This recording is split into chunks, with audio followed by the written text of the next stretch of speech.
वाद्यभूषणं श्रीमद्वेङ्कटनाथार्यं वन्दे वेदान्तदेशिकं श्रीशैलेशदया पात्रं दीपज्ञातिगुणात्मकं यतीन्द्रप्रवणं वन्दे जन्मजातारं मुनिं यो नित्यमिच्छुतपदाम्बुजयुग्मं व्यामोहतस्फुरितराणि प्रणाय मेने अस्मद्गुरोर्भगवतोऽस्य दयैकसिन्धोः रामानुजस्य चरणौ शरणं प्रपद्ये माता पिता युवतयस्तनया विभूतिः सर्वं यदेव नियमेन मदन्वयानाम् आद्यर्चनः कुलपते मुकुलाभिरामं श्रीमद्ददण्डयुगलं प्रणमामि मूर्धा भूतं सरक्षमादां वयभट्टनादां श्रीभक्तिसारकुलशेखरयोगिवाहान् भक्ताङ्ग्रेण फलत्परकालयतीन्द्रमिश्रान् श्रीमत्पराङ्कुशमुनिं प्रणतोऽस्मि नित्यं गुरुमुखमनतीत्य प्राहभेदानहेयां नरपतिमरिवृत्तं दुर्गमाहर्तुकामः चतुरममरवन्द्यं रङ्गनाथस्य साक्षात्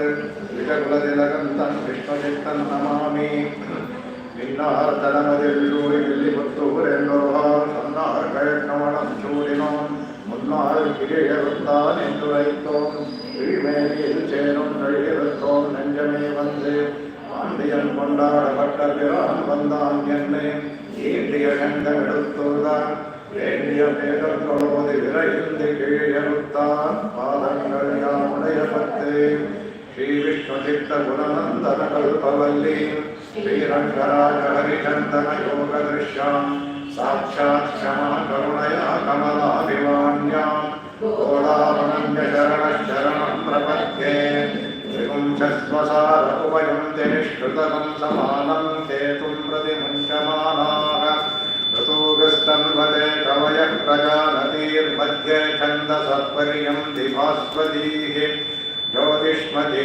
प्रतिमुञ्चते नभोरात्रि देवी सूर्यस्य व्रतानि विपश्यन्ति पशवो जायमाना नानारूपा भ्रातुरस्य उपस्थे ಇವಾಗ 16ರಿಂದ 20 4ನೇ 5 3 5 ಆಯ್ತು. ಇವಾಗ ಇದು 4ನೇ 5. ಇವಾಗ ಇಲ್ಲಿವರೆಗೆ ಏನಂದ್ರೆ ಮೊದಲನೇ 5ನ ನಾವು ಪೀಠಿಗೆ ತಗೊಂಡ ಅಂದರೆ ಅಲ್ಲಿ ಭಗವಂತನ ಪರತ್ವವನ್ನು ಹೇಳಿ ಅವನ ಭಗವಂತನ ಪರ ಗೃಹ ಇರುವ ಅಂತರ್ಯಾಮಿ ಅರ್ಚೆ ಎಲ್ಲವನ್ನು ಹೇಳಿ ಆ ಭಗವಂತನ ಗುಣಗಳಲ್ಲಿ ಮನಸ್ಸಿನಲ್ಲಿ ಒಂದು ಭಗವಂತನಲ್ಲಿ ಪ್ರೀತಿ ಉಂಟಾಗಿ ಮಾಡಿದ್ದು. ಆಮೇಲೆ ಮುಂದಿನ 10 ಭಾಷೆಗಳಲ್ಲಿ ಅದಕ್ಕೆ ರಥಕ್ಕೆ ಬೇಕಾಗಿರುವಂಥ ಜೊತೆಗಾರ ಸಖಿಯರನ್ನ ಅವ್ರನ್ನ ಎಬ್ಬಿಸುವಂಥ ಕೆಲಸವನ್ನು ಮಾಡ್ತಾರೆ. ಅವರಿಗೆ ಇದನ್ನು ಹೇಳಿ ಸುಪ್ರಭಾತವನ್ನು ಹೇಳಿ ಅದರಲ್ಲಿ ಮೊದಲ 5 2ನೇ 5ರಲ್ಲಿ ಉತ್ತಮ ಸ್ವಾಮಿ ಹೇಳಿದ್ದಾರೆ. ಮೊದಲನ 5 ಅವರು ಕರ್ಮೇಂದ್ರಿಯ ಇದ್ದಾಗೆ, 2ನೇ ಇಂದ್ರಿಯವರು ಜ್ಞಾನೇಂದ್ರಿಯಗಳಿದ್ದಾಗೆ. ಹೇಗೆ ದೇಹಕ್ಕೆ ಕರ್ಮೇಂದ್ರಿಯ ಜ್ಞಾನೇಂದ್ರಿಯ 10 ಇಂದ್ರಿಯಗಳು ಬೇಕಲ್ಲ, ಹಾಗಾಗಿ ಮೊದಲನೇ 5ಅವರು ಕರ್ಮೇಂದ್ರಿಯ, 2ನೇ 5ಅವರು ಎಲ್ಲವೂ ಇದ್ರೆ ಜ್ಞಾನೇಂದ್ರಿಯಕ್ಕೆ ಹೋಲಿಸಿದ್ದಾರೆ. ಆಮೇಲೆ 11ನೇದು ಮನಸ್ಸು. ಈ ನಾಯಕನಾಯ ಅನ್ನೋದು ಅದರಲ್ಲಿ ಮನಸ್ಸು ಬರುತ್ತೆ. ಇವತ್ತಿನ ಭಾಷೆ ಹೇಳಿದ್ದಾರೆ. ಎಲ್ಲೇ ಇಳಂಗಿಳಿಯೇ ಇಲ್ಲು ಮುದಿಯೋ ಎಲ್ಲ ನಡೆಗೆ நங்கை நீர் போதவகின்றேன் வல்லை உன் கட்டுரைகள் பண்டே உள்வாயும் வல்லீர்கள் நீங்களே நானே தானாயுடன் உள்ளே போதாய் உனக்கென்னுடைய எல்லாரும் போந்தாரோ போந்தார் போந்தெண்ணிக்கொள் வல்லானை பொன்னானை மாத்தாரை மாற்றிட்ட வல்லானை மகனை பாடலோர் என்பாவாய்.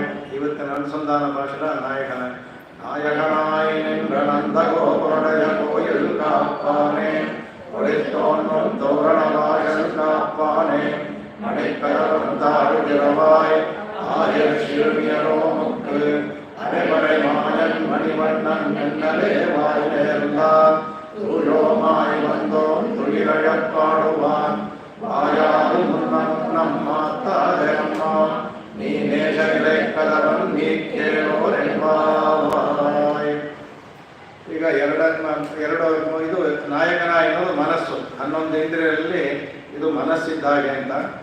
ಇವಾಗ ಇದರಿಂದ ಮುಂದಕ್ಕೆ ಮೊದಲು ವ್ರತಕ್ಕೆ ಬೇಕಾದ ನಿಯಮಗಳೆಲ್ಲ ಹೇಳಿ ಭಗವಂತನ ಹೇಳಿದ್ದು, ಅಲ್ಲಿ ಭಗವಂತನ ಪರ ಹೇಳಿ ಭಗವಂತನ ಅರ್ಚನೆಗಳೆಲ್ಲ ಹೇಳಿ 10 ಭಾಷೆಗಳಲ್ಲಿ ಭಗವಂತನ ಗುಣಗಾನ ಅರ್ಚನೆ ಏನು ಮಾಡಬೇಕು ಎಲ್ಲವನ್ನು ಹೇಳಿ ವ್ರತಕ್ಕೆ ಏನು ಬೇಕು ಎಲ್ಲವೂ ಸಿದ್ಧ ಮಾಡ್ಕೊಂಡಿದ್ದಾರೆ.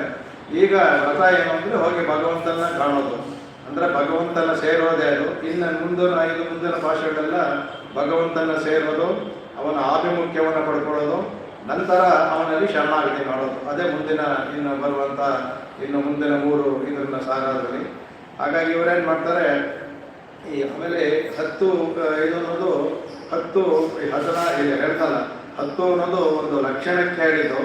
5 ಲಕ್ಷ ಕುಟುಂಬದವರು ಎಲ್ಲರೂ ಬಂದಿದ್ದಾರೆ, ಆದರೆ ಒಂದು ಯಾಗಕ್ಕೆ 16 ಜನ ಬೇಕು ಅಂತ ಹೇಳಿದ್ರಲ್ಲ, ಅದಕ್ಕೆ ಇವನು ಒಂದು 10 ಒಂದು ಲಾಕ್ಷಣಿಕವಾಗಿ ತಗೊಂಡು ಅವ್ರನ್ನ ಸುಪ್ರಭಾತ ಹೇಳಿ ಎಪ್ಸುವಾಗಿ ತೋರಿಸಿದ್ದಾರೆ.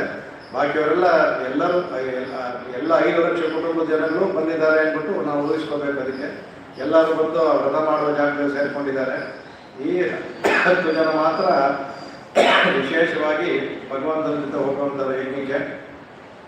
ಅಲ್ಲಿ ಹೇಳ್ತಾರೆ, ಇಲ್ಲಿ ಈ ನಾಯಕ ಅಂತಂದರೆ ಇವರನ್ನು ಎಪ್ಸಿ ಆಯಿತು. ಮುಖ್ಯವಾಗಿ ಭಗವಂತನ ನೋಡ್ಬೇಕಲ್ಲ ಇವಾಗ, ಅದನ್ನ ಯಾಕೆಂದರೆ ಇವ್ರಿಗೆ ಆರಾಧ್ಯ ವಸ್ತು ಭಗವಂತ. ಅವನಿಗೆ ಬರ್ತಾ ಇದ್ರೆ ವ್ರತ ಹೇಗೆ ನಡೆಯುತ್ತೆ. ಈಗ ಅವನಿಗೆ ಹೋಗಿ ಅವನಿಗೂ ಬಲ್ಲಾಂಡ ಹೇಳಿ ಎಬ್ಬಿಸ್ಕೊಂಡು ಬರ್ಬೇಕು, ಅವನಿಗೆ ಮಂಗಳಾಶಾಸನ ಮಾಡಿ. ಅದಕ್ಕೆ ಬಂದಿದ್ದಾರೆ ಇವಾಗ. ಅಲ್ಲಿಂದ ಹೊರಟು ಬರ್ತಾರೆ ನಂದನ ಅರಮನೆ, ನಂದಗೋಪನ ಅರಮನೆ ಮುಂದೆ ಬಂದು ನಿಂತ್ಕೊಳ್ತಾರೆ. ಅದು ಬಂದು ನಿಂತ್ಕೊಂಡು ಅಂದರೆ ಅಲ್ಲಿ 2 ಹೊರಗಡೆ ಒಂದು ಬಾಗಿಲಿರುತ್ತೆ, ಆಮೇಲೆ ಅರಮನೆ ಒಳಗಡೆ ಯಾವಾಗಲೂ ಒಂದೇ ಇರೋಲ್ಲ.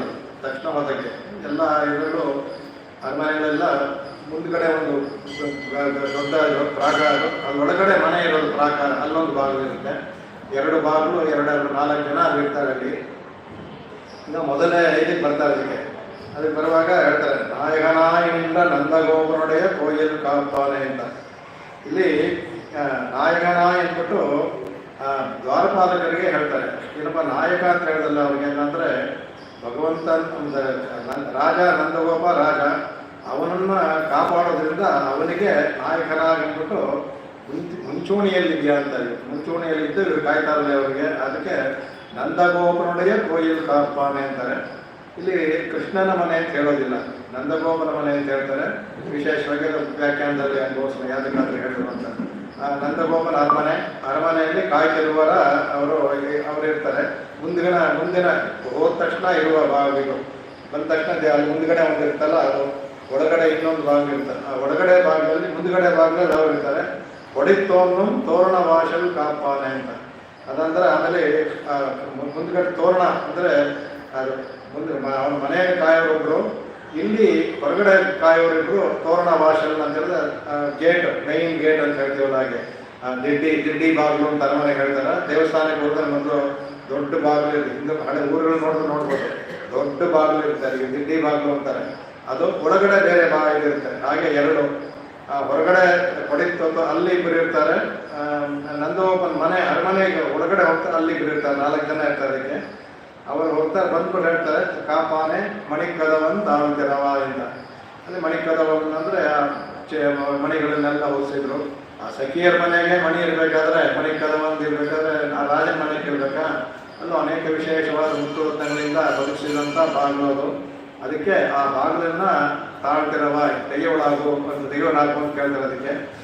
ಅದಕ್ಕೆ ಇದು ಸಂವಾದ ರೂಪದಲ್ಲಿ ಬರುತ್ತೆ ಅದರಲ್ಲಿ. ಆಗ ಯಾರು ಹೇಳ್ತಾರೆ, ಆಯರ್ ಶಿರುಮಿಯರೋ ಅನ್ಬಿಟ್ಟು ಅಂತಾರೆ. ನಾವೆಲ್ಲ ಇದು ಅವ್ರು ಕೇಳ್ತಾನೆ, ಅದು ರಾತ್ರಿ ಬೇರೆ ಬಂದಿದ್ದೀರಾ, ಅದೆಲ್ಲ ಬಿಡೋಕ್ಕಾಗೋದಿಲ್ಲ ಅಂತಾರೆ.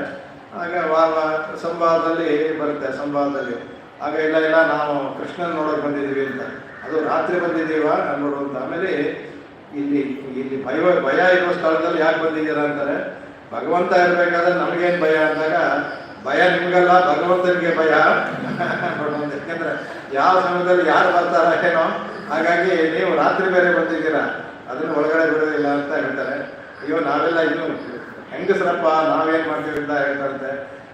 ಕೂತನನ್ನು ಹೆಂಗಸೆ ಆಗಿದ್ದು ಅವ್ರು ಬಂದಂದ್ರೆ, ಅಯ್ಯೋ ಅವಳು ಹೆಂಗಸು, ನಾವು ಆಯರ್ ಶಿರಿಮಿಯರ್, ಅವಳೇನೋ ಬಂದು ಹಾಲು ಕೊಡೋದಕ್ಕೆ ಬಂದರು, ನಾವಿನ್ನೂ ಆ ವಯಸ್ಸು ಬಂದಿಲ್ಲ, ಪರ್ವ ವಯಸ್ಸಾಗಿಲ್ಲ, ಇನ್ನೂ ಚಿಕ್ಕವ್ರು ನಾವು ಬಂದು ಹೇಗೆ ಭಗವಂತನಿಗೆ ವಿಷದ ಹಾಲು ಕುಡಿಸಿ ಕೊಲ್ಲಕ್ಕಾಗುತ್ತೆ ಅಂದ್ಬಿಟ್ಟು ಈ ಥರ ಬರ್ತಂತೆ ಕಡೆಗೆ. ಆಮೇಲೆ ಯಾತಕ್ಕೆ ಬಂದಿದ್ದಂತೆ, ಭಗವಂತನ ಅರೆಮರೈ ಕಥೆ ಇರ್ತಾರೆ. ನನಗೆ ಅವನು ನಮ್ಮ ಯಜ್ಞಕ್ಕೆ ಬೇಕಾದಂಥ, ವ್ರತಕ್ಕೆ ಬೇಕಾದಂಥ ಕೆಲವು ವಸ್ತುಗಳನ್ನು ತಗೋಬೇಕು ಅವ್ರಿಗೆ ಅಂತ. ಅದಕ್ಕೆ ಅದೆಲ್ಲ ಅದು ಆ ಥರ ಅದು ಬೇಕಾದ್ರೆ ನೀವು ಬೆಳಗ್ಗೆ ಬಂದು ಕೇಳಿ, ರಾತ್ರಿ ಬಂದಿದ್ದೆಲ್ಲ ಅಂದ್ರೆ ಇಲ್ಲ. ಅವನು ಭಗವಂತನೇ ಮಾಯನ್ ಮಣಿವಣ್ಣನ್ ನೆನ್ನೆಲೇ ವಾಯಿನೇರ್ತಾನೆ. ನಿನ್ನೆ ದಿವಸ ಅವನೇ ಭಗವಂತನೇ ಮಣಿವಣ್ಣ ಅದು ವಾಯಿನೇರ್ತಾನೆ. ಏನು ನಾಳೆ ಬೆಳಗ್ಗೆ ಬನ್ನಿ ನಿಮಗೆ ಕೊಡ್ತೀನಿ ಅಂತ ಹೇಳ್ದ ಅಂದ್ಬಿಟ್ಟು ಅಂತ. ಆ ಥರ ಇದ್ದರೆ ನಮಗೆ ಹೇಳಬೇಕಾಗಿತ್ತಲ್ಲ, ನಮಗೇನು ಹೇಳಿಲ್ವಲ್ಲ ಅದು. ಸೊ ಹೇಗೆ ನಂಬೋದು ಈ ಇದರಲ್ಲಿ ಕಂಸನ್ ಇದು ಯಾವ ಥರ ಯಾಕೆ ಬರ್ತಾರೋ, ಯಾವ ರೂಪದಲ್ಲಿ ಬರ್ತಾರೋ ಗೊತ್ತಿಲ್ಲ. ಹೆಂಗಸಾಗೆ ಬರಬೇಕು ಗೊತ್ತಿಲ್ಲ, ಮಕ್ಕಳ ರೂಪದಲ್ಲೂ ಬರ್ಬೋದಲ್ಲ. ಆ ವತ್ಸ ವತ್ಸ ಆಗುತ್ತೆ ಕರು, ಚಿಕ್ಕ ಕರು ವಯಸ್ಸಲ್ಲಿ ಬಂದಲ್ಲ, ಅವನು ಕರು ಯುಗದಲ್ಲಿ ಬಂದಲ್ಲ. ಹಾಗಾಗಿ ಯಾರು ನಂಬಕ್ಕಾಗಲ್ಲ, ಒಳಗಡೆ ಬಿಡೋದಿಲ್ಲ ಅಂತ ಹೇಳ್ತಾರಂತೆ ಅವಾಗ. ಅದಕ್ಕೆ ನೆನ್ನೆಲೇ ವಾಯಿನಿ ಅಂತ ಹೇಳ್ತೀರಾ, ಹಾಗಿದ್ದು ನಾನು ಹೇಳ್ತಾ ಈ ಥರ ಹೇಳಿದ್ದೀನಿ, ಅವ್ರನ್ನ ಬಂದರೆ ಬಿಡು ಅಂತ ಹೇಳಬೇಕಾಗಿತ್ತಲ್ಲ. ನನಗೇನು ಹೇಳಿಲ್ಲ ಅವರು, ಹಾಗಾಗಿ ನಿಮ್ಮ ಮಾತು ನಂಬಕ್ಕಾಗಲ್ಲ ಅನ್ನೋದಂತೆ. ನಾ ಹೇಳ್ತಾರಪ್ಪ, ನಾವು ಆ ಥರ ಯಾವ ಒಂದು ಕೆಟ್ಟ ಉದ್ದೇಶದ್ದು ಬಂದಿಲ್ಲ. ನಾವು ತೂಯೋಮಾಯಿ ಒಂದು ತೂಯಮ ಬಹಳ ಭಕ್ತಿ ಇಟ್ಟು ಭಗವಂತನ ಅವನ್ನ ಆರಾಧಿಸೋಸ್ಕರ ಬಹಳ ಭಕ್ತಿಯೊಂದಿಗೆ ನಾವು ಎಲ್ಲರೂ ಬಂದಿದ್ದೀವಿ. ತೂಯೋಮಾಯಿ ಬಂದು ಆಮೇಲೆ ನಾವೆಲ್ಲ ಇದೇ ಊರಿನವ್ರು ನೀನೇ ನೋಡಿದೆಯಲ್ಲ, ಗೊತ್ತಿಲ್ವಾ ಅಂದ್ರೆ ಎಲ್ಲ ರೂಪದಲ್ಲೂ ಬರ್ಬೋದು. ರಾಕ್ಷಸರು ಹೇಳಕ್ಕಾಗಲ್ಲ, ನಿಮ್ಮ ರೂಪದಲ್ಲಿ ಬರ್ಬೋದು, ಯಾರು ಗೊತ್ತು. ಯಶೋಧೆ ರೂಪದಲ್ಲಿ ಕೂದಿನಿ ಬರ್ಲಿಲ್ವಾ? ಅದರಿಂದ ನೀವು ನಿಮ್ಮನ್ನು ನೋಡಿದ್ದಿದ್ರು ಒಳಗಡೆ ಬಿಡೋಕ್ಕಾಗಲ್ಲ ಅಂತ ನಾವು ಬಂದಿದ್ದೆಪ್ಪ. ನಾವು ಬೇರೆ ಏನಿಲ್ಲಪ್ಪ, ತುಯ್ಯಳೆಯ ಪಾಡುವ ಅಂತ ಹೇಳ್ತಾರನ್ನ, ಅವನ್ನ ಭಗವಂತನ ಸುಪ್ರಭಾತ ಹೇಳಕ್ಕೆ ಬಂದಿದ್ದೀವಿ ಅಂತ. ಅವನಿದೆ ಆ ಸುಪ್ರಭಾತ ಇನ್ನೂ ನಿದ್ದೆ ಮಾಡ್ತಾ ಇದ್ದಾನೆ, ಹೋಗಿ ಎಬ್ಬಿಸ್ತೀನಿ ಅಂತ ಹೇಳ್ತೀರ. ಇನ್ನೂ ಅವನಿಗೆ ನಮಗೆ ಮಲಗಿರೋರನ್ನ ಎಬ್ಸೋದು ತಪ್ಪು. ಅವ್ರು ಆರಾಮ ಮಲಗಿರ್ಬೇಕಾದ್ರೆ ನೀವು ಬೇರೆ ಎಬ್ಬಿಸ್ತೀವಿ ಅಂತೀರ. ಅದರಿಂದ ನಮಗೆ ಆಮೇಲೆ ನಳ್ಳೆ ನಂದಾಗಿ ಹೇಳಿದ್ರೆ ಏನು ನಿದ್ದೆ ಮಾಡೋರಿಗೆಲ್ಲ ಯಾಕೆ ಬಿಟ್ಟೆ ಅಂತ ಹೇಳ್ತಾರೆ, ಬಿಡೋದಿಲ್ಲ ಅಂದ್ಬಿಟ್ಟು ಹೇಳ್ತಾರೆ ಅಂತದಕ್ಕೆ. ಅದಕ್ಕೆ ಅವಳು ಕಡೆಗೆ ಹೇಳ್ತಾರಂತೆ, ಇಷ್ಟೆಲ್ಲ ವಾಗ್ವಾದಗಳು ಹೀಗೆ ನಡೆಯುತ್ತೆ. ಕಡೆಗೆ ನೋಡಪ್ಪ, ನಾವು ಬಂದಿದ್ದು ಬೇರೆ ಏನಿಲ್ಲ, ನೀನೇ ಬೇಕಾದ್ರೆ ನೋಡೋ ಅಂದ್ಬಿಟ್ಟು ಕಡೆಗೆ ಸರಿ ಅಂತ ಹೇಳ್ತಾರಂತೆ. ಸರಿ ಅಂತ ಹೇಳಿ ವಾಯಾಲ್ ಮುನ್ನಂ ಮಾತಾದೆ. ಈಗ ಸರಿ ಅಂತ ಹೇಳಿದೆಯಲ್ಲ, ಮತ್ತೆ ನೀನು ನಿನ್ನ ಮಾತನ್ನು ಬದಲಿಸ್ಕೋಬೇಡ. ಭಾಗ ತೆಗೆಯೋಷ್ಟೊತ್ತಿಗೆ ನಿನಗೆ ಮತ್ತೆ ಮನಸ್ಸು ಬದಲಿಸಾಗ್ಬಿಡ್ತಾರೆ. ಅದಕ್ಕೆ ಮತ್ತೆ ಬದಲಿಸ್ಕೋಬೇಡ ಮಾಡು ಅಂತ. ಸರಿ, ನೀವೇ ತೊಗೊಂಡು ಹೋಗಿ ಅಂತಾನೆ. ನಾವು ಹುಡುಗಿಯರು ಇಷ್ಟು ದೊಡ್ಡ ಬಾಗಿಲು ನಮಗೆ ತೆಗಿಯಕ್ಕಾಗುತ್ತೆ. ಅದಕ್ಕೆ ನೀನೇ ಕಲ್ಗಲೆ ಕದವ ತರವಾಯಿ, ನೀನೇ ಬಂದು ನಿನ್ನ ಕೈಯಾದ ಬಾಗಿಲನ್ನು ತೆಗೆದ್ರೇ ನಮಗೆ ಸಂತೋಷವಾಗಿದೆ. ಏಕೆಂದರೆ ನಮಗೆ ವಿರೋಧ ಮಾಡಿದವು ನೀನು, ವಿರೋಧ ಮಾಡಿದವನ್ನೇ ನೀನೇ ಒಂದು ಬಾಗಿಲು ತೆಗೆದ್ರೆ ನಮ್ಮ ಮನಸ್ಸಿಗೆ ಸಂತೋಷವಾಗುತ್ತೆ. ಹಾಗೆ ನಾವಾಗೆ ತೊಗೊಂಡ ಅಂದರೆ ನಾವಾಗೆ ಮೇಲ್ ಬಿದ್ದು ಬಂದಂಗೆ ಆಗುತ್ತೆ, ಅದು ಸರಿ ಹೋಗೋದಿಲ್ಲ. ಅದರಿಂದ ನೀನೇ ಬಂದು ತೊಗೊಂಡು ಹಾಗು ಅಂದ್ಬಿಟ್ಟು ಹೇಳ್ತಾರೆ. ಅದಕ್ಕೆ ಇಲ್ಲಿ ತುಂಬ ಅನೇಕ ಇದರಲ್ಲಿ ಶಾಸ್ತ್ರಾರ್ಥಗಳು ಎಲ್ಲವನ್ನೂ ಹೇಳಿದ್ದಾರೆ. ಇಲ್ಲಿ ನಾಯಕ ಅಂತ ಯಾಕೆ ಹೇಳಿದ್ರು ಅಂತ ಹೇಳ್ತಾರೆ. ಅದಕ್ಕೆ ಯಾವಾಗಲೂ ರಂಗರಾಜ ಸ್ತವದಲ್ಲಿ ಪರಾಶರ ಭಟ್ರು ದೇವಸ್ಥಾನಕ್ಕೆ ಹೋದರೆ ಹೇಗೆ ಹೋಗಬೇಕು, ಯಾವ ಥರ ಪ್ರಾಕಾರಕ್ಕೆ ಹೋಗಬೇಕು, ಹೇಗೆ ಎಲ್ಲ ಹೇಳ್ತಾರೆ. ಅವರ ಎಲ್ಲೂ ಮೊದಲು ಹೋದಾಗ ಕ್ಷೇತ್ರಾಧಿಪತಿಗೆ ನಮಸ್ಕಾರ ಮಾಡಬೇಕಂದ್ರೆ, ಆ ಕ್ಷೇತ್ರಕ್ಕೆ ಯಾರ ಅಧಿಪತಿನೋ. ಈಗ ತಿರುಪತಿಗೆ ಹೋದರೆ ಶ್ರೀನಿವಾಸ ಅಲ್ಲ ಕ್ಷೇತ್ರಾಧಿಪತಿ, ವರಾಹರು ಕ್ಷೇತ್ರಾಧಿಪತಿ.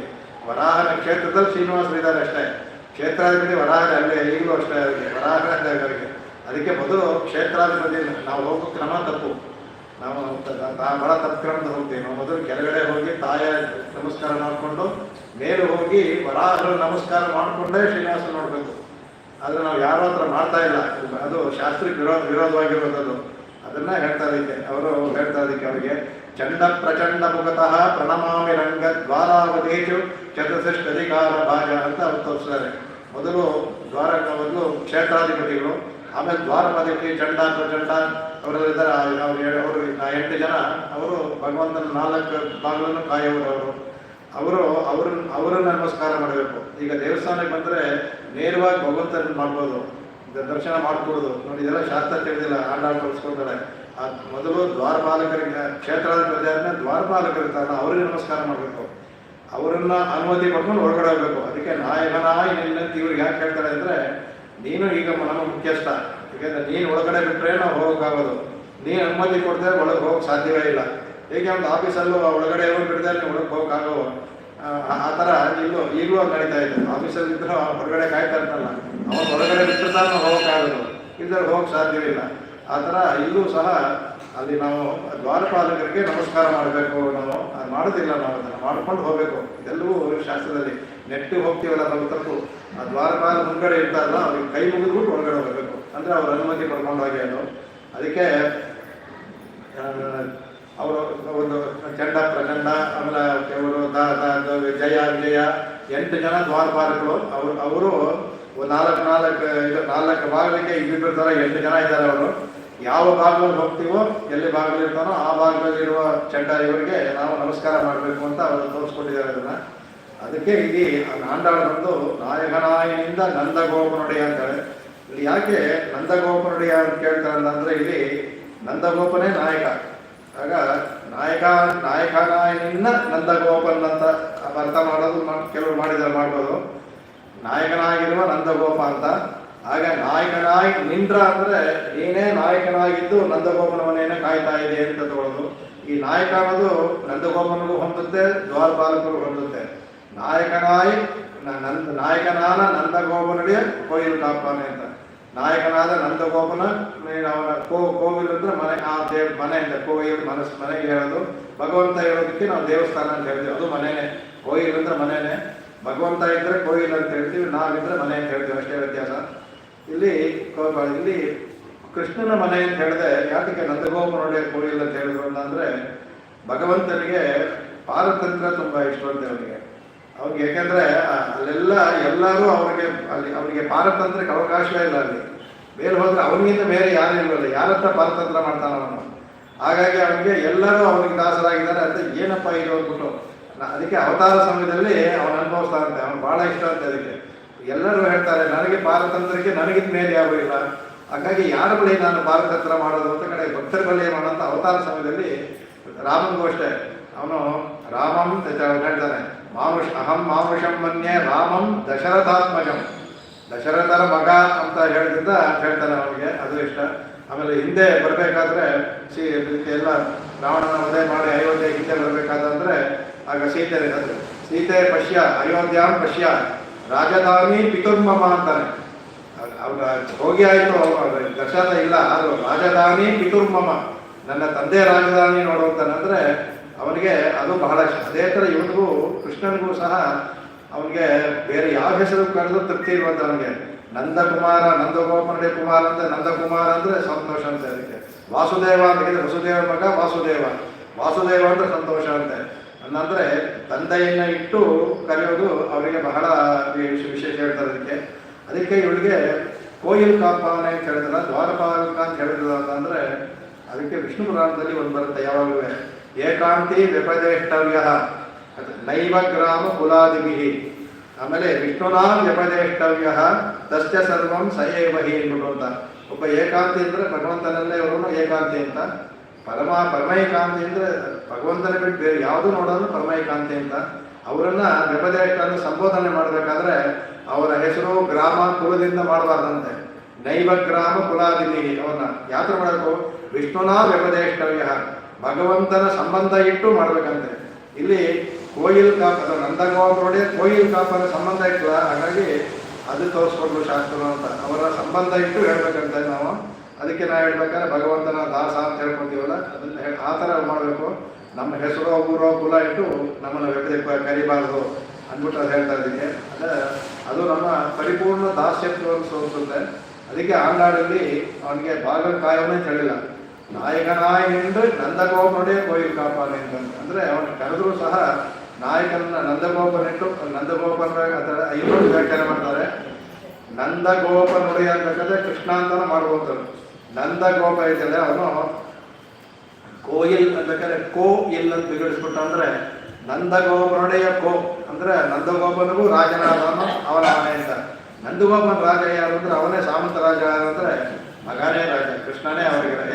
ಹೇಗೆ ನಾವು ಮನೆಯಲ್ಲಿ ಮಕ್ಕಳನ್ನ ರಾಜ ಅಂತ ಕರಿತೀವಿ ನಾವು ಪ್ರೀತಿಯಿಂದ. ಅಂದ್ರೆ ಆ ಥರ ಇವನು ಯಾವ ಥರ ಆಗ್ಬಿಟ್ಟ ಕೃಷ್ಣ ಅಂದ್ರೆ ಇದಾದ್ಮೇಲೆ ಈ ಕೂತನಿ ಸಮರಾಗಿ ಗೋಕುಲವನ್ನ ಗೋವರ್ಧನಗಿರಿ ಇದಾದ್ಮೇಲೆ ಎಲ್ಲರೂ ಸಹ ಕೃಷ್ಣನ ಕೇಳಕ್ಕಂತೆ. ಏನಿದ್ರು ಕೃಷ್ಣ ಏನ್ ಮಾಡೋದು, ನಂದನ ಹೆಸರ ಕೃಷ್ಣ ಏನ್ ಮಾಡೋದು ಅಂತ. ಅವನು ಅಭಿಷೇಕ ಆಗದೆ ನಾಯಕನಾಗ್ಬಿಟ್ಟ. ಅವನಿಗೆ ಅಭಿಷೇಕ ಮಾಡಲಿಲ್ಲ, ಯುವರಾಜ ಪಟ್ಟಾಭಿಷೇಕ ಆದ ನಾಯಕನಾಗ್ಬಿಟ್ಟಿದ್ದ. ಅವನು ಎಲ್ಲದಕ್ಕೂ ಬಂದು ಕೃಷ್ಣನ ಕೇಳ್ತಾ ಇದ್ದಂತೆ. ಅದಕ್ಕೆ ನಂದಗೋಪನಿಗೂ ಸಹ ಅವನ ಮಗನ್ನೇ ಕೇಳ್ತಾ. ಅದಕ್ಕೆ ನಂದಗೋಪನುடைய ಕೋ ಅವನ ಒಡೆಯನಾದ ಕೃಷ್ಣನ ಮನೆ ಅಂತಾನು ಅರ್ಥ ಮಾಡ್ಬೋದು ಅಂತ ವ್ಯಾಖ್ಯಾನ ಕಳ್ಕೊಂಡಿದ್ದಾರೆ. ಇನ್ನು ನಂದಗೋಪನ ಮನೆ ಅಂತ ಮಾಡಿದ್ರೆ ಕೃಷ್ಣನ ತುಂಬ ಹಿಡಿಸುತ್ತೆ. ಯಾಕಂದ್ರೆ ಅವನಿಗೆ ಪಾರತಂತ್ರ ಇಷ್ಟವಾದ್ರಿಂದ ಅದನ್ನ ಹೇಳ್ತಾರೆ. ಅದಕ್ಕೆ ಅದೇ ಥರ ಕೊಡಿತೋರ್ನು ತೋರಣ ಭಾಷೆ ತಾಪಾನೆ. ಈಗ 4 ಆಯ್ತಲ್ಲ, ಅದಕ್ಕೆ 4 ಆದ್ರಿಂದ ಇಲ್ಲಿ ಇವ್ರನ್ನ ಆಚಾರ್ಯ ಸ್ಥಾನದಲ್ಲಿಟ್ಟು ಕೆವರಿಸ್ತಾರೆ ಆಂಡಾಳು.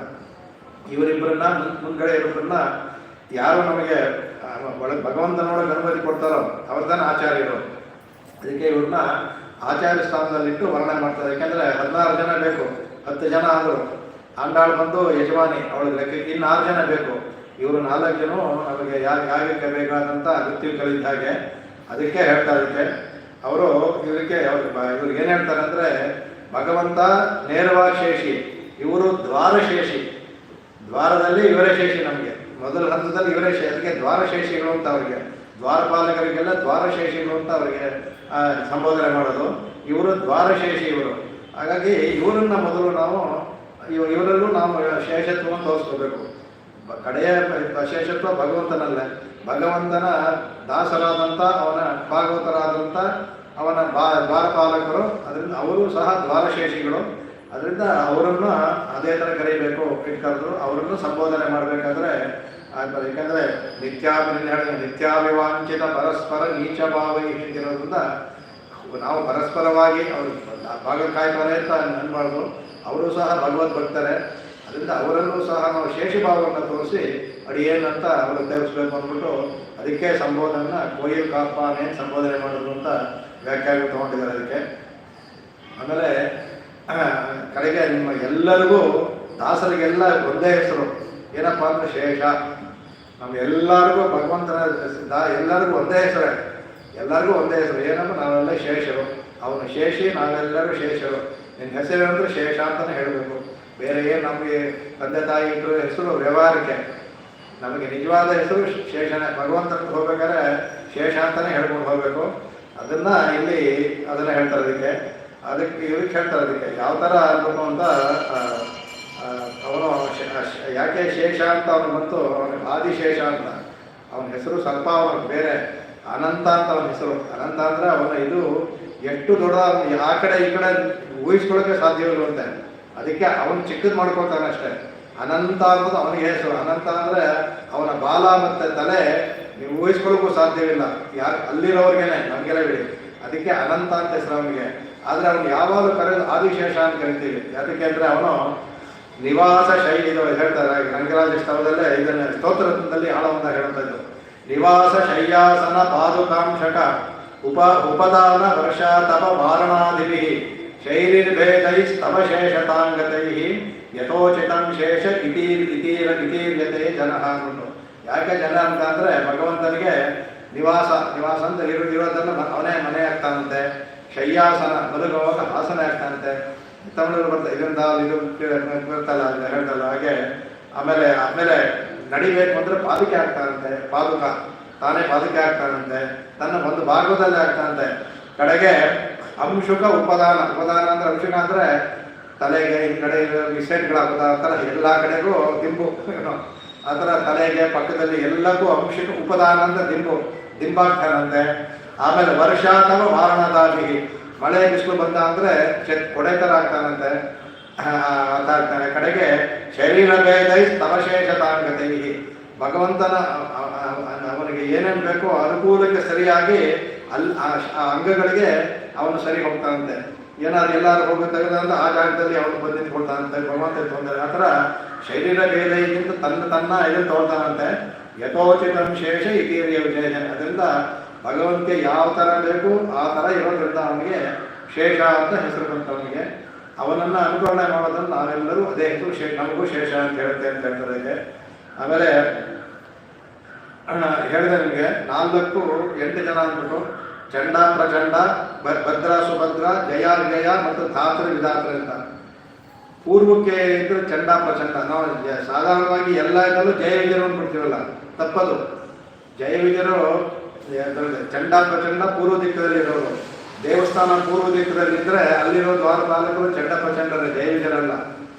ದಕ್ಷಿಣ ದಿಕ್ಕಲ್ಲಿದ್ದರೆ ಅವರು ಭದ್ರ ಸುಭದ್ರ ಅಂತ. ಆಗ ಪಶ್ಚಿಮದಲ್ಲಿದ್ದರೆ ಮಾತ್ರ ಜಯ ವಿಜಯ. ಶ್ರೀರಂಗಪಟ್ಟಣ ಪಶ್ಚಿಮ ದಿಕ್ಕಲ್ಲಿದೆ ದೇವರು, ಅಲ್ಲಿ ಮಾತ್ರ ಜಯ ವಿಜಯ. ನಾವು ಸಾಧಾರಣವಾಗಿ ಜಯ ವಿಜಯ ನೋಡ್ಬಿಡ್ತೀವಲ್ಲ, ಅದು ತಪ್ಪದು. ಪಶ್ಚಿಮದಲ್ಲಿ ಭಗವಂತನ ಇದು ವಿದ್ಯೆ ಇದ್ದರೆ ತುಂಬ ಕಮ್ಮಿ ಆಗ್ತಾರದು, ಅಲ್ಲಿ ಮಾತ್ರ ಜಯ ವಿಜಯ. ಮತ್ತು ಶ್ರೀರಂಗಾಲೆಲ್ಲ ಪಶ್ಚಿಮದಿಲ್ಲ. ಶ್ರೀರಂಗದಲ್ಲಿ ದಕ್ಷಿಣ, ಅಲ್ಲಿ ಧಾತೃ ವಿಧಾನ, ಅಲ್ಲಿ ಭದ್ರಾ ಸುಭದ್ರ, ಅಲ್ಲಿ ಇಲ್ಲಿ ಉತ್ತರ ಕಡೆ ಇದ್ರೆ ಧಾತೃ ವಿಧಾತೃ ಅಂತ. ಅಂದರೆ ಈ 8 ಜನನ ಯಾವ ಕಡೆ ಇದೆಯೋ ಅಂತ ನಾವು ಎಲ್ಲ ಜೈವಿಕ ಸಾಧಾರಣ ಹೇಳ್ತೀವಲ್ಲ, ಸರಿಯಲ್ಲ ಅದು. ಪೂರ್ವದಲ್ಲಿ ಸಾಧಾರಣ ಪೂರ್ವದಲ್ಲಿ ಇರುತ್ತೆ, ಪೂರ್ವದಲ್ಲಿದ್ದರೆ ಚಂಡ ಪ್ರಚಂಡ ಅಂತಲೇ ಹೇಳ್ಬೇಕು ಅವ್ರಿಗೆ. ಅವರ ಅನುಮತಿ ಚಂಡಾಯನಮ ಪ್ರಚಂಡಾಯನಮ ಅಂತ ಅನುಮತಿ ಕೊಡ್ಕೊಂಡು ಹೊರಗಡೆ ಹೋಗ್ಬೇಕು. ನಾವು ದೇವಸ್ಥಾನದಲ್ಲಿ ಹೋಗ್ಬೇಕಾದ್ರೆ ಹೋಗಬೇಕು. ಅದು ಇವರು ದ್ವಾರಶೇಷಿಗಳು ಅಂತ. ಭಗವಂತ ನಿತ್ಯಶೇಷಿ, ದ್ವಾರಶೇಷಿಗಳು ಇವರು. ಹೇಗೆ ಆಫೀಸಲ್ಲಿ ಜವಾನ ಇರ್ತಾನೋ, ನೀವು ಅವನ್ನ ಪ್ರೀತಿಪಡಿಸಿರ್ತಾನೆ ಒಳಗಡೆ ಹೋಗೋಕ್ಕಾಗುತ್ತೆ. ಆ ಥರ ಇವ್ರನ್ನ ಪ್ರೀತಿಪಡಿಸ್ಬೇಕು ನಾವು, ಚಂಡ ಪ್ರಚಂಡ ಅಂತ. ಹಾಗಾಗಿ ಆ ಥರ ತೋರಣ ಭಾಷೆಯಲ್ಲಿ ಅನ್ನುವಾಗ 2 ಹೇಳ್ತಾರೆ ಅದಕ್ಕೆ. ತೋರಣ ಅಂತ ತೋರಣ ಕಟ್ಟಿರುವಂಥದ್ದು ಮಡೆ ಅಂತ. ಅದು ಕೊಡಿತೋನು ತೋರಣ. ಕೊಡಿತೋನು ಅಂದರೆ ಒಳಗಡೆ, ಕೊಡಿ ಅಂದರೆ ಧ್ವಜ ಹಾಕಿದ್ದಾರಂತೆ. ಇವನು ಸಾಮಂತ ರಾಜನ, ಇವನಿಗೆ ಧ್ವಜ ಅಂದರೆ ಒಂದು ಸಾಂಕೇತಿಕವಾದ ಧ್ವಜ ಆಯಕುಲಕ್ಕೆ ಗೋಪ ಇದಕ್ಕೆ. ಯಾಕೆಂದರೆ ಕೃಷ್ಣ ಇರುವ ಜಾಗ ತೋರಿಸೋದಕ್ಕೆ ಅಲ್ಲಿ ನಂದ ಅಲ್ಲೊಂದು ತನ್ನ ಅರಮನೆ ಮೇಲೆ ಒಂದು ಕೊಡೆಯಿಂದ ಧ್ವಜ ಹಾಕಿರ್ತಾನಂತೆ. ಅದಂದ್ರೆ ಅದು ಗುರುತಿಗೆ ಹಾಕಿದೆ. ಅಂದರೆ ಇವನು ಸಾಮಂತ ರಾಜ ಆದರೂ ಅವನಿಗೆ ಒಂದು ಯಾವುದೋ ಒಂದು ಗುರುತಿಗೆ ಇರ್ತಲ್ಲ, ಆ ಥರ ಮುಖ್ಯವಾದ ಧ್ವಜ ಅದು ಕಂಸನಿಗೆ. ಸಾಮಂತ ರಾಜ ಅಂದರೆ ಆ ಧ್ವಜನ ಹಾಕೋದಿಲ್ಲ, ಅವನು ತನ್ನದೇ ಒಂದು ಧ್ವಜವನ್ನು ಹಾಕಿರ್ತಾನೆ. ಅದಕ್ಕೆ ಹೇಳ್ತಾನೆ, ಅದಕ್ಕೆ ಅವನು ತೋರಣ ಭಾಷೆ ಅಂದರೆ ಮುಂದ್ಗಡೆ ಇರೋರು ಇಬ್ಬರು, ಒಳಗಡೆ ಇರೋರು ಇಬ್ಬರು. ಸೊ 4 ಜನನ್ನ ಇವರು ಇದು ಮಾಡಬೇಕು. ಮುಂದ್ಗಡೆ ಇರೋರನ್ನ ಬಿಟ್ಕೊಂಡ್ಬಂದರೂ ಸಹ ಬರ್ತಾರೆ, ಒಳಗಡೆ ಇರೋರು ಇದೇ ಥರ ಮಾಡ್ತಾನೆ, ಬಿಡೋದಿಲ್ಲ. ಇದನ್ನೆಲ್ಲ ಈ ಪ್ರಶ್ನೆ ಎಲ್ಲ ಅವನೇ ಮಾಡೋದು. ಹೊರಗಡೆ ಇರೋರು ಸುಲಭ ಬಿಡ್ತಾರೆ, ಒಳಗಡೆ ಇರೋರು ಬಹಳ ತುಂಬ ಕಷ್ಟಪಡ್ತಾರೆ ಅದಕ್ಕೆ, ಅವ್ರನ್ನ ಬಿಡೋದಕ್ಕೆ. ಈ ಥರ ಅನೇಕ ಅವರಿಗೆ ಬಂದ್ಬಿಟ್ಟು ತಮ್ಮ ಪ್ರೀತಿ, ಅನರ್ಹ ಶೇಷತ್ವ ಎಲ್ಲವನ್ನು ಸೇರಿ ಕಡೆಗೆ ಅವ್ರು ಹೇಳ್ತಾರೆ ಅದಕ್ಕೆ. ನೀವು ನೋಡಪ್ಪ, ನಾವು ಯಾರನ್ನು ನಂಬೋದು ಗೊತ್ತಿಲ್ಲ, ಕಂಸ ಯಾವ ಥರ ಕಳಿಸ್ತಾನೋ ಏನು ಗೊತ್ತಿಲ್ಲ, ಅದು ರಾತ್ರಿ ಬೇರೆ ಬಂದಿದ್ದೀರ ನೀವು ಅನ್ನೋದು ಹೇಳ್ತಾರೆ. ನಮ್ಮ ವ್ರತವೇ ನಾವು ಸೂರ್ಯೋದಯ ಮಾಡೋದು, ರಾತ್ರಿ ಎಲ್ಲ ನೋಡೋದು, ಸೂರ್ಯ ಬೆಳಕಾಗಿದೆ, ಇವ್ರನ್ನೆಲ್ಲ ಬಂದಿದ್ದೀವಿ ನೋಡಿ, ಎಲ್ಲರೂ ಬಂದಿದ್ದೀವಿ. 5 ಲಕ್ಷ ಜನ ಬಂದು ಕಾಯ್ಕೊಂಡಿದ್ದಾರೆ, ಎಲ್ಲರೂ ಕಂಸನ ಕಳಿಸಿದವರಾಗುತ್ತಾ, ನೀನೊಂದು ಕಡೆ ಇವನು ಸಮಾಧಾನ ಮಾಡ್ತಾ ಅಂತ ಕಡೆಗೆ ಅವನು ಸರಿ ಹೋಗಿ ಬಾಲು ತೊಗೊಂಡು ಹೋಗಿ ಅಂತ ಅಂತಿದ್ದೆ. ಮಳಿಕದವನ್ ತಾಳ್ ತೆರವ ಎಂಬ ಅಂದರೆ ನೀವು ಇದು ಕೇಳ್ತಾರೆ, ಇದು ತಾಳ್ ತೆರವ ಅಂತಾನೆ ಬಾಗಿಲಿದೆಯಲ್ಲ, ಅದು ಹಿಂದೆ ಇದಕ್ಕೆ ತಾಳ್ ಮಣಿಕದವನ್ ಹಿಂದೆ ಇರುತ್ತಲ್ಲ, ಮಾಮಾನ್ ಮಗಳೇ ಮಣಿಕದವನ್ ತಾಳ್ ತೆರವಂತಲ್ಲ, ಅವಳಿಗೆ ಇರ್ಬೇಕಾದ್ರೆ ಮಣಿಕದವು ಇರ್ಬೇಕಾದ್ರೆ ಭಗವಂತನಿಗೆ ಇಲ್ಲದೆ ಇರ್ತಾ, ಇದಕ್ಕೆ ಇನ್ನೊಂದು ಮಣಿಕದವು ಇದು ಅಂತ ಹೇಳ್ತಾ ಇದಕ್ಕೆ. ಅವಾಗ ಅವನು ಹೇಳ್ತಾ ಅಂತ, ಅವನು ಇದನ್ನು ಹೇಳ್ತಾನೆ ಆ ಕಡೆಗೆ, ನಮ್ಮಿಂದ ಯಾವ ತೊಂದರೆಯೂ ಬರೋದಿಲ್ಲ, ನಾವು ಇಲ್ಲಿರೋರೇ, ಇಲ್ಲಿ ಬಂದಿರೋರೇ, ನೀವು ಬೇಕಾದ್ರೆ ನೀವು ಒಳಗಡೆ ಬೇಕಾದ್ರೆ ಕೃಷ್ಣನ ಎಲ್ಲಿ ಕೇಳ್ಕೊಂಡು ಬೇಕಾದ್ರೆ ಒಂದು ಭಾಗ ತೆಗೀರಿ ಅಂತ ಹೇಳ್ತಾರಂತೆ. ನಂದು ಒಬ್ಬನ್ನೇ ಕೇಳಿ ಇರ್ಬಿಟ್ಟು ಅಂತ. ಸರಿ ಆಯ್ತು ಅಂದ್ಬಿಟ್ಟು ಕಡೆಗೆ ಅವನು ಬರ್ತಾನಂತೆ. ಅವನ ಕಡೆಗೆ ಅವ್ರು ಹೇಳ್ತಾರೆ, ಅವ್ರಿಗೆ ಹೋಗ್ತಾರಂತೆ ಅವನಿಗೆ. ಹೀಗೆ ಅವನಿಗೆ ರಾಮನಿಗೆ ಪೌರರ ಹೋಗ್ತಾರಂತೆ ಅವನಿಗೆ. ಬುದ್ಧಿಮಾನ್, ನೀತಿಮಾನ್, ವಾಗ್ಮಿ, ಶ್ರೀಮಾನ್, ಶತ್ರು ನಿಬರ್ಹಣ ಅಂದ್ಬಿಟ್ಟು ಅಂತ. ಆ ಥರ ಅವರು ಅಷ್ಟು ಅವನಿಗೆ ಹೊಳ್ತಾರೆ. ಇವರು ಅವನಿಗೆ ನಾವು ಭಗವಂತನ ಈ ಒಂದು ಧ್ಯಾನದಲ್ಲಿ ಅವನು ಭಗವಂತನಿಟ್ಟು ತೂಯೋಮ ಅಂದರೆ ಅನನ್ಯ ಪ್ರಯೋಜನ ಬಂದಿದ್ದೀವಿ. ತೂಯೋಮ ಅಂದರೆ ಒಂದು ಭಕ್ತಿಯಿಂದ ಬಂದಿದ್ದೀವಿ, ಪರಿಶುದ್ಧವಾಗಿ ಬಂದಿದ್ದೀವಿ ಅಂತ. ಎಲ್ಲಕ್ಕಿಂತ ಮುಖ್ಯವಾಗಿ ಅನನ್ಯ ಪ್ರಯೋಜನ ಬಂದಿದ್ದೀವಿ. ಕೃಷ್ಣನ ಬಿಟ್ಟು ಬೇರೆ ಯಾರು ನಾವು ಉಪಾಸನೆ ಮಾಡೋದಿಲ್ಲ ಅಂತ ಅನನ್ಯ ಪ್ರಯೋಜನ ಭಕ್ತಿಯಿಂದ ಬಂದಿದ್ದೀವಿ. ಅವನಿಗೆ ಮಂಗಳಾಶಾಸನ ಮಾಡೋದೇ ಗುರಿ ಇರ್ತವಲ್ಲ, ಅವನ್ನ ಎಬ್ಸಿ ತೊಂದರೆ ಮಾಡಬೇಕು ಅಂತಿಲ್ಲ. ನಾವು ಒಳಗಡೆ ಹೋಗಿ ಅವನು ಹೇಳುವವರೆಗೂ ಕಾಯ್ತೀವಿ. ಅವನು ಎದ್ದ ಮೇಲೆ ಮಂಗಳಾಶಾಸನ ಮಾಡ್ತೀವಿ ಅಂದಾಗ ಅವನು ಸಮಾಧಾನ ಆಗ್ತಂತೆ. ನಿಮಗೆ ತೊಂದರೆ ಇಲ್ಲ, ನಾವು ಒಳಗೆ ಹೋದ ತಕ್ಷಣ ಎಬ್ಸಕ್ಕೆ ಹೋಗೋದಿಲ್ಲ, ನಾವು ಕಾಯ್ತೀವಿ. ಯಾವಾಗ ಕಣ್ಣು ಮಾಡ್ತಾನೋ ಆಗ ಅವನು ಮಂಗಳಾಶಾಸನ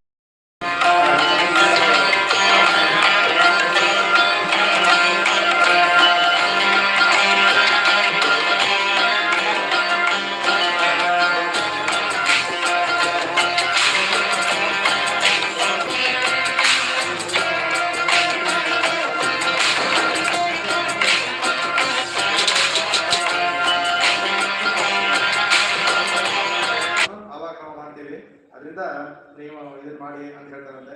ಆಗ ಅವರು ಬಿಡ್ತಾರಂತೆ. ಅಂದರೆ ಮೊದಲು ಮುಂದ್ಗಡೆ ಇರುವ ಇಬ್ಬರಿಗೆ ಅವರಿಗೆ ವಿಶೇಷತ್ವವನ್ನು ತೋರಿಸಿ ಅವನ್ನ ಸ್ತೋತ್ರ ಮಾಡಿದ್ರು. ಅವನು ಒಳಗಡೆ ಬಿಟ್ಟಾಗ ಒಳಗಡೆ ಇರೋವನ್ನ ಇಷ್ಟೆಲ್ಲ ಮಾಡೋದು. ಅವನು ಹೇಗೆಂದರೆ ಅವನ ಪರಿಸ್ಥಿತಿ ನೋಡಿ, ಸರಿ ಒಂದು ವೇಳೆ ಇವರು ವೇಷ ಹಾಕೊಂಡು ಬಂದಿದ್ರೆ ನಾಳೆ ನಂದ ಅವನಿಗೆ ಕೆಲಸ ತೆಗೆದಾಗ್ತ ಒಂದು ಅಪಾರ್ಥ ಕೃಷ್ಣನಿಗೆ ತೊಂದರೆ ಆಗ್ಬಿಟ್ರೆ ಅಂತ ಎಲ್ಲವನ್ನು ಪರೀಕ್ಷೆ ಮಾಡಿ ಇವರು ಆ ಥರ ಇಲ್ಲ ಅಂತ ತಿಳಿದ ಮೇಲೆ ಒಳಗಡೆ ಬಿಡ್ತಾನಂತೆ. ಅವ್ರು ಹೇಳೋದಷ್ಟೇ, ಅವನು ಹೇಳ್ತಾನೆ ತೊಂದರೆ ನೀವು ರಾತ್ರಿ ಬಂದಿದ್ದೀರಾ, ರಾಕ್ಷಸರು ರಾತ್ರಿ ನಿಶಾಚರವರು, ಅವ್ರು ಬರೋದೇ ರಾತ್ರಿ ಅಂತ. ಹಾಗಾಗಿ ನಾವು ರಾತ್ರಿ ಎಲ್ಲಪ್ಪ ನೋಡು ಬೆಳಗಾಗಿದೆ ನೋಡಿ, ಇನ್ನೇನು ಬೆಳಕು ಕಾಣ್ತಾ ಇದೆ ಮೂಡೋದಿರಲ್ಲಿ, ನಾವು ಬೆಳಗಾಗಿ ನಾವು ನಿಶಾಚರಲ್ಲ ಬಂದಿದ್ದೀವಿ. ಯಾಕೆಂದ್ರೆ ನಿಶಾಚರಿಗೆ ರಾತ್ರಿ ಶಕ್ತಿ ಹೆಚ್ಚು, ಅವರು ರಾತ್ರಿ ಅಲ್ದಾಡೋದು, ಅವರಿಗೆ ಅದಕ್ಕೆ ನಿಶಾಚರ ಅಂತ ಹೆಸರು ರಾಕ್ಷಸರಿಗೆ.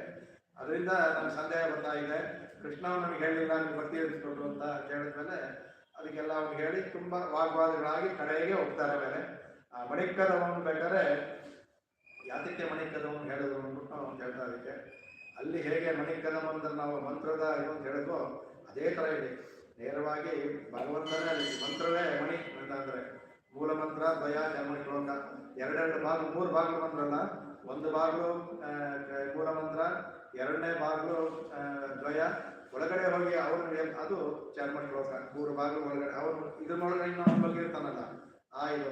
ಆದರೆ ಮೊದಲು ಹೋದ ತಕ್ಷಣ ಇವರಿಗೆ ಸಿಗೋದು ನಂದ ಗೋಪಾಲ ಮತ್ತು ಯಶೋಧ ಸಿಗ್ತಾರೆ, ಅವ್ರಿಗೂ ಮಾಡಿ ಆಮೇಲೆ ಒಳಗಡೆ ಅದು ಮುಂದೆ ಮೂರನೇ ಭಾಷೆಯಲ್ಲಿ ಎಬ್ಬಿಸ್ತಾರೆ ಅವ್ರನ್ನ. ಅದಕ್ಕೆ ಆಮೇಲೆ ಹೇಳ್ತಾರೆ ಅವನು ಇಲ್ಲಿ ಕೊಡಿ ಎನ್ನುವ ಒಂದು ಹೇಳ್ತಾರೆ, ಎರಡು ಅರ್ಥದಲ್ಲಿ ಹೇಳ್ತಾರೆ. ಅದಕ್ಕೆ ಇದಕ್ಕೆ ಕೋಯಿಲ್ ವಾಶ ಅನ್ನುವ ಮೂಲ ಮಂತ್ರ ಅಂತ ಆಯಿತು, ತೋರಣ ವಾಶ ದ್ವಯ ಮಂತ್ರ ಆಯಿತು, ಕೊಡಿತೋನ್ನು ತೋರಣ ವಾಶ ಅನ್ನೋದು ಜನ್ಮ ಶ್ಲೋಕ ಅಂತ ಹೇಳ್ತಾರೆ.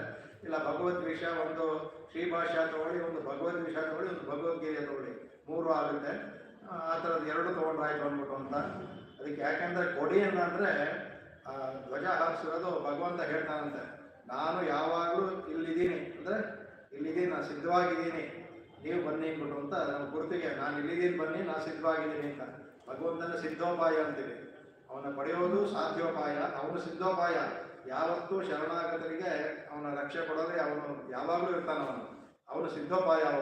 ಅವನು ಸಿದ್ಧೋಪಾಯ ತೋರಿಸೋದಕ್ಕೆ ಅವನ ಮಾಳಿಗೆ ಮೇಲೆ ಧ್ವಜವನ್ನು ಹಾಕಿದಾರಂತೆ. ಅಂದರೆ ನಾನು ಇಲ್ಲಿದ್ದೀನಿ, ಎಲ್ಲ ನೀವು ಬಂದು ನನ್ನ ಹತ್ರ ಬರ್ಬೋದು ಅಂದ್ಬಿಟ್ಟು ಹೇಳ್ತಾರೆ ಅದಕ್ಕೆ. ಆಮೇಲೆ ಮಣಿಕದವನ್ನು ಹೇಳಬೇಕಾದಂದರೆ ಈಗ ಹೇಳ್ತಾರೆ, ನಮ್ಮ ಇದು ಈಶಾವಾಸ್ಯದಲ್ಲಿ ಬರುತ್ತೆ ಹಿಂದೆ, ಅದಕ್ಕೆ ನಮಗೆ ಉಪನಿಷತ್ತಲ್ಲಿ ಬರುತ್ತೆ. ಅದಕ್ಕೆ ನಮ್ಮ ಈ ದೇಹ ಇದೆಯಲ್ಲ, ಶರೀರ ಇದೆಯಲ್ಲ, ಶರೀರದ ಒಳಗಡೆ ಭಗವಂತ ಒಳಗಡೆ ಇದ್ದಾನೆ. ಈ ಶರೀರ ಅನ್ನೋದು ಮುಚ್ಕೊಂಡ್ಬಿಟ್ಟಿದೆ. ಅದಕ್ಕೆ ಅದನ್ನೇ ಹೇಳ್ತಾರೆ, ಹಿರಣ್ಮಯೇನ ಪಾತ್ರೇಣ ಸತ್ಯಶ್ಚ ವಿಹಿತಂ ಮುಖಂ ತದಾವರಣೋ ಅಂದ್ಬಿಟ್ಟು ಅಂತ ಇದರಲ್ಲಿ ಬರುತ್ತೆ. ಇದು ಆವರಣ, ಆವರಣದಲ್ಲಿ ಈ ದೇಹದ ಒಳಗಡೆ ಇದ್ದಾನೆ.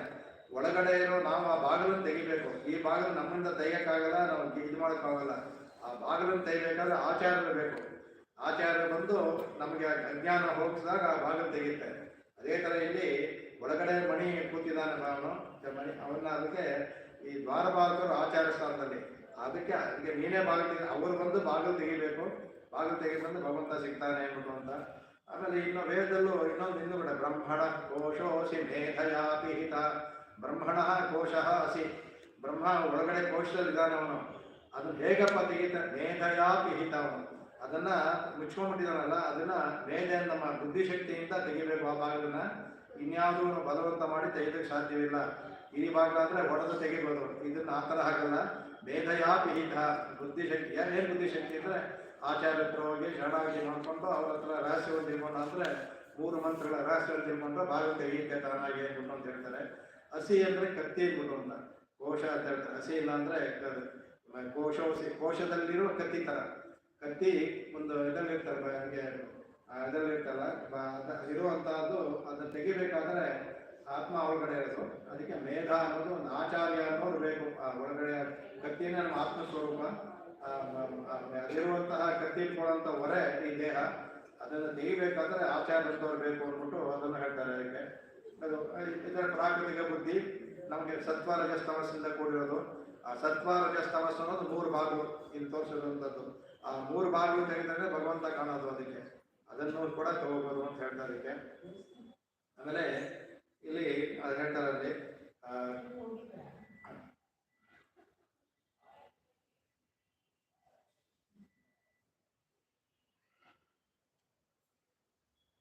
ನಿನ್ನಲೇ ವಾಯುನೇರಂದ ಅನ್ನುವಾಗ ಹೇಳ್ತಾ ಅರ್ಥ ಮಾಡ್ತಾರೆ.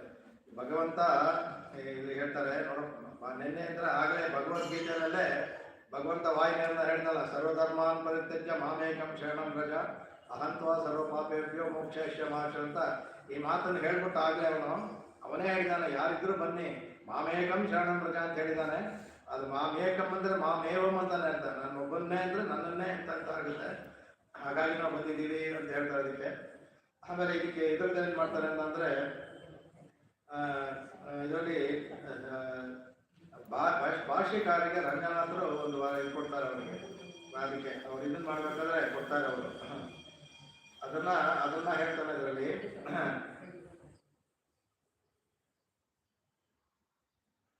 ಉಕ್ತ್ವಾ ಧನ, ಅದರಲ್ಲಿ ಇದರ ನ್ಯಾಸದಲ್ಲಿ ಸ್ವಾಮಿ ಅದನ್ನು ಹೇಳ್ತಾರೆ. ಉಕ್ತ್ವಾ ಧನಂಜಯ ವಿಭೀಷಣ ಲಕ್ಷಯಾತೆ ಅಂತಾರೆ. ಪ್ರತ್ಯಾಯ ಲಕ್ಷಣ ಮುನೇಹೇ ಭವಿತಾ ವಿಕೀರ್ಣಂ ಶುತ್ವಾವಲಂ ತದನುಬಂಧ ಮದಾವಲಿಪ್ತೇ ನಿತ್ಯನ್ ಪ್ರಸೀದ ಭಗವನ್ ಬಹಿರಂಗನಾಥ ಅಂತ ಹೇಳ್ತಾರೆ. ಭಗವಾನ್ ರಾಮಾನುಜರಿಗೆ ಏನು ಭಗವಾನ್ ಕೊಟ್ಟ ಅಂದ್ಬಿಟ್ಟು ಇವರು ಶರಣಾಗತಿ ಗೀತದಲ್ಲಿ ಮಾಡ್ತಾರಲ್ಲ, ಆವಾಗ ಅವರು ಹೇಳ್ತಾರೆ ಈ ಥರ. ಅವರೆಲ್ಲವನ್ನೂ ಹೇಳ್ಕೊಂಡ್ಬರ್ತಾರೆ. ನಾನು ಅಸಹ್ಯ ಅಪಚಾರ, ಅನಂತ ಅಪಚಾರ ಇದೆಲ್ಲ ಮಾಡಿದ್ದೀನಿ, ನನ್ನ ನಿನ್ನೆ ಕಾನ್ಫಿಡೆನ್ಸ್ ನಾನು ಹೇಳ್ದಲ್ಲ, ಎಲ್ಲವನ್ನೂ ಹೇಳ್ಕೊಂಡ್ಬೇಕಾಗ ಅವಾಗ ಹೇಳ್ತಾರೆ ಶರಣಾಗತಿ ಮಾಡಿದ್ದೀನಿ ಎಂದು ಹೇಳ್ತಾರೆ. ಅವಾಗ ಅವ್ರು ಹೇಳ್ತಾರೆ, ಮಾತೇಗೂ ದತ್ರ ಸಂಶಯ, ನೀನು ಶರಣಾಗತಿ ಮಾಡಿದೆಯಲ್ಲ, ಭಗವಂತ ಹೇಳೋ ಮಾತಿದ್ದು, ಭಾಷೆಕಾರರಿಗೆ ಹೇಳೋ ಮಾತು ಇದು. ನಿನ್ನೆಲೆ ವಾಯನೆ ಅಲ್ಲ ಅಂದರೆ ಭಾಷೆಕಾರರಿಗೆ ರಂಗನಾಥ ಆಗಲೇ ಮಾತು ಕೊಟ್ಟಿದ್ದಾನೆ.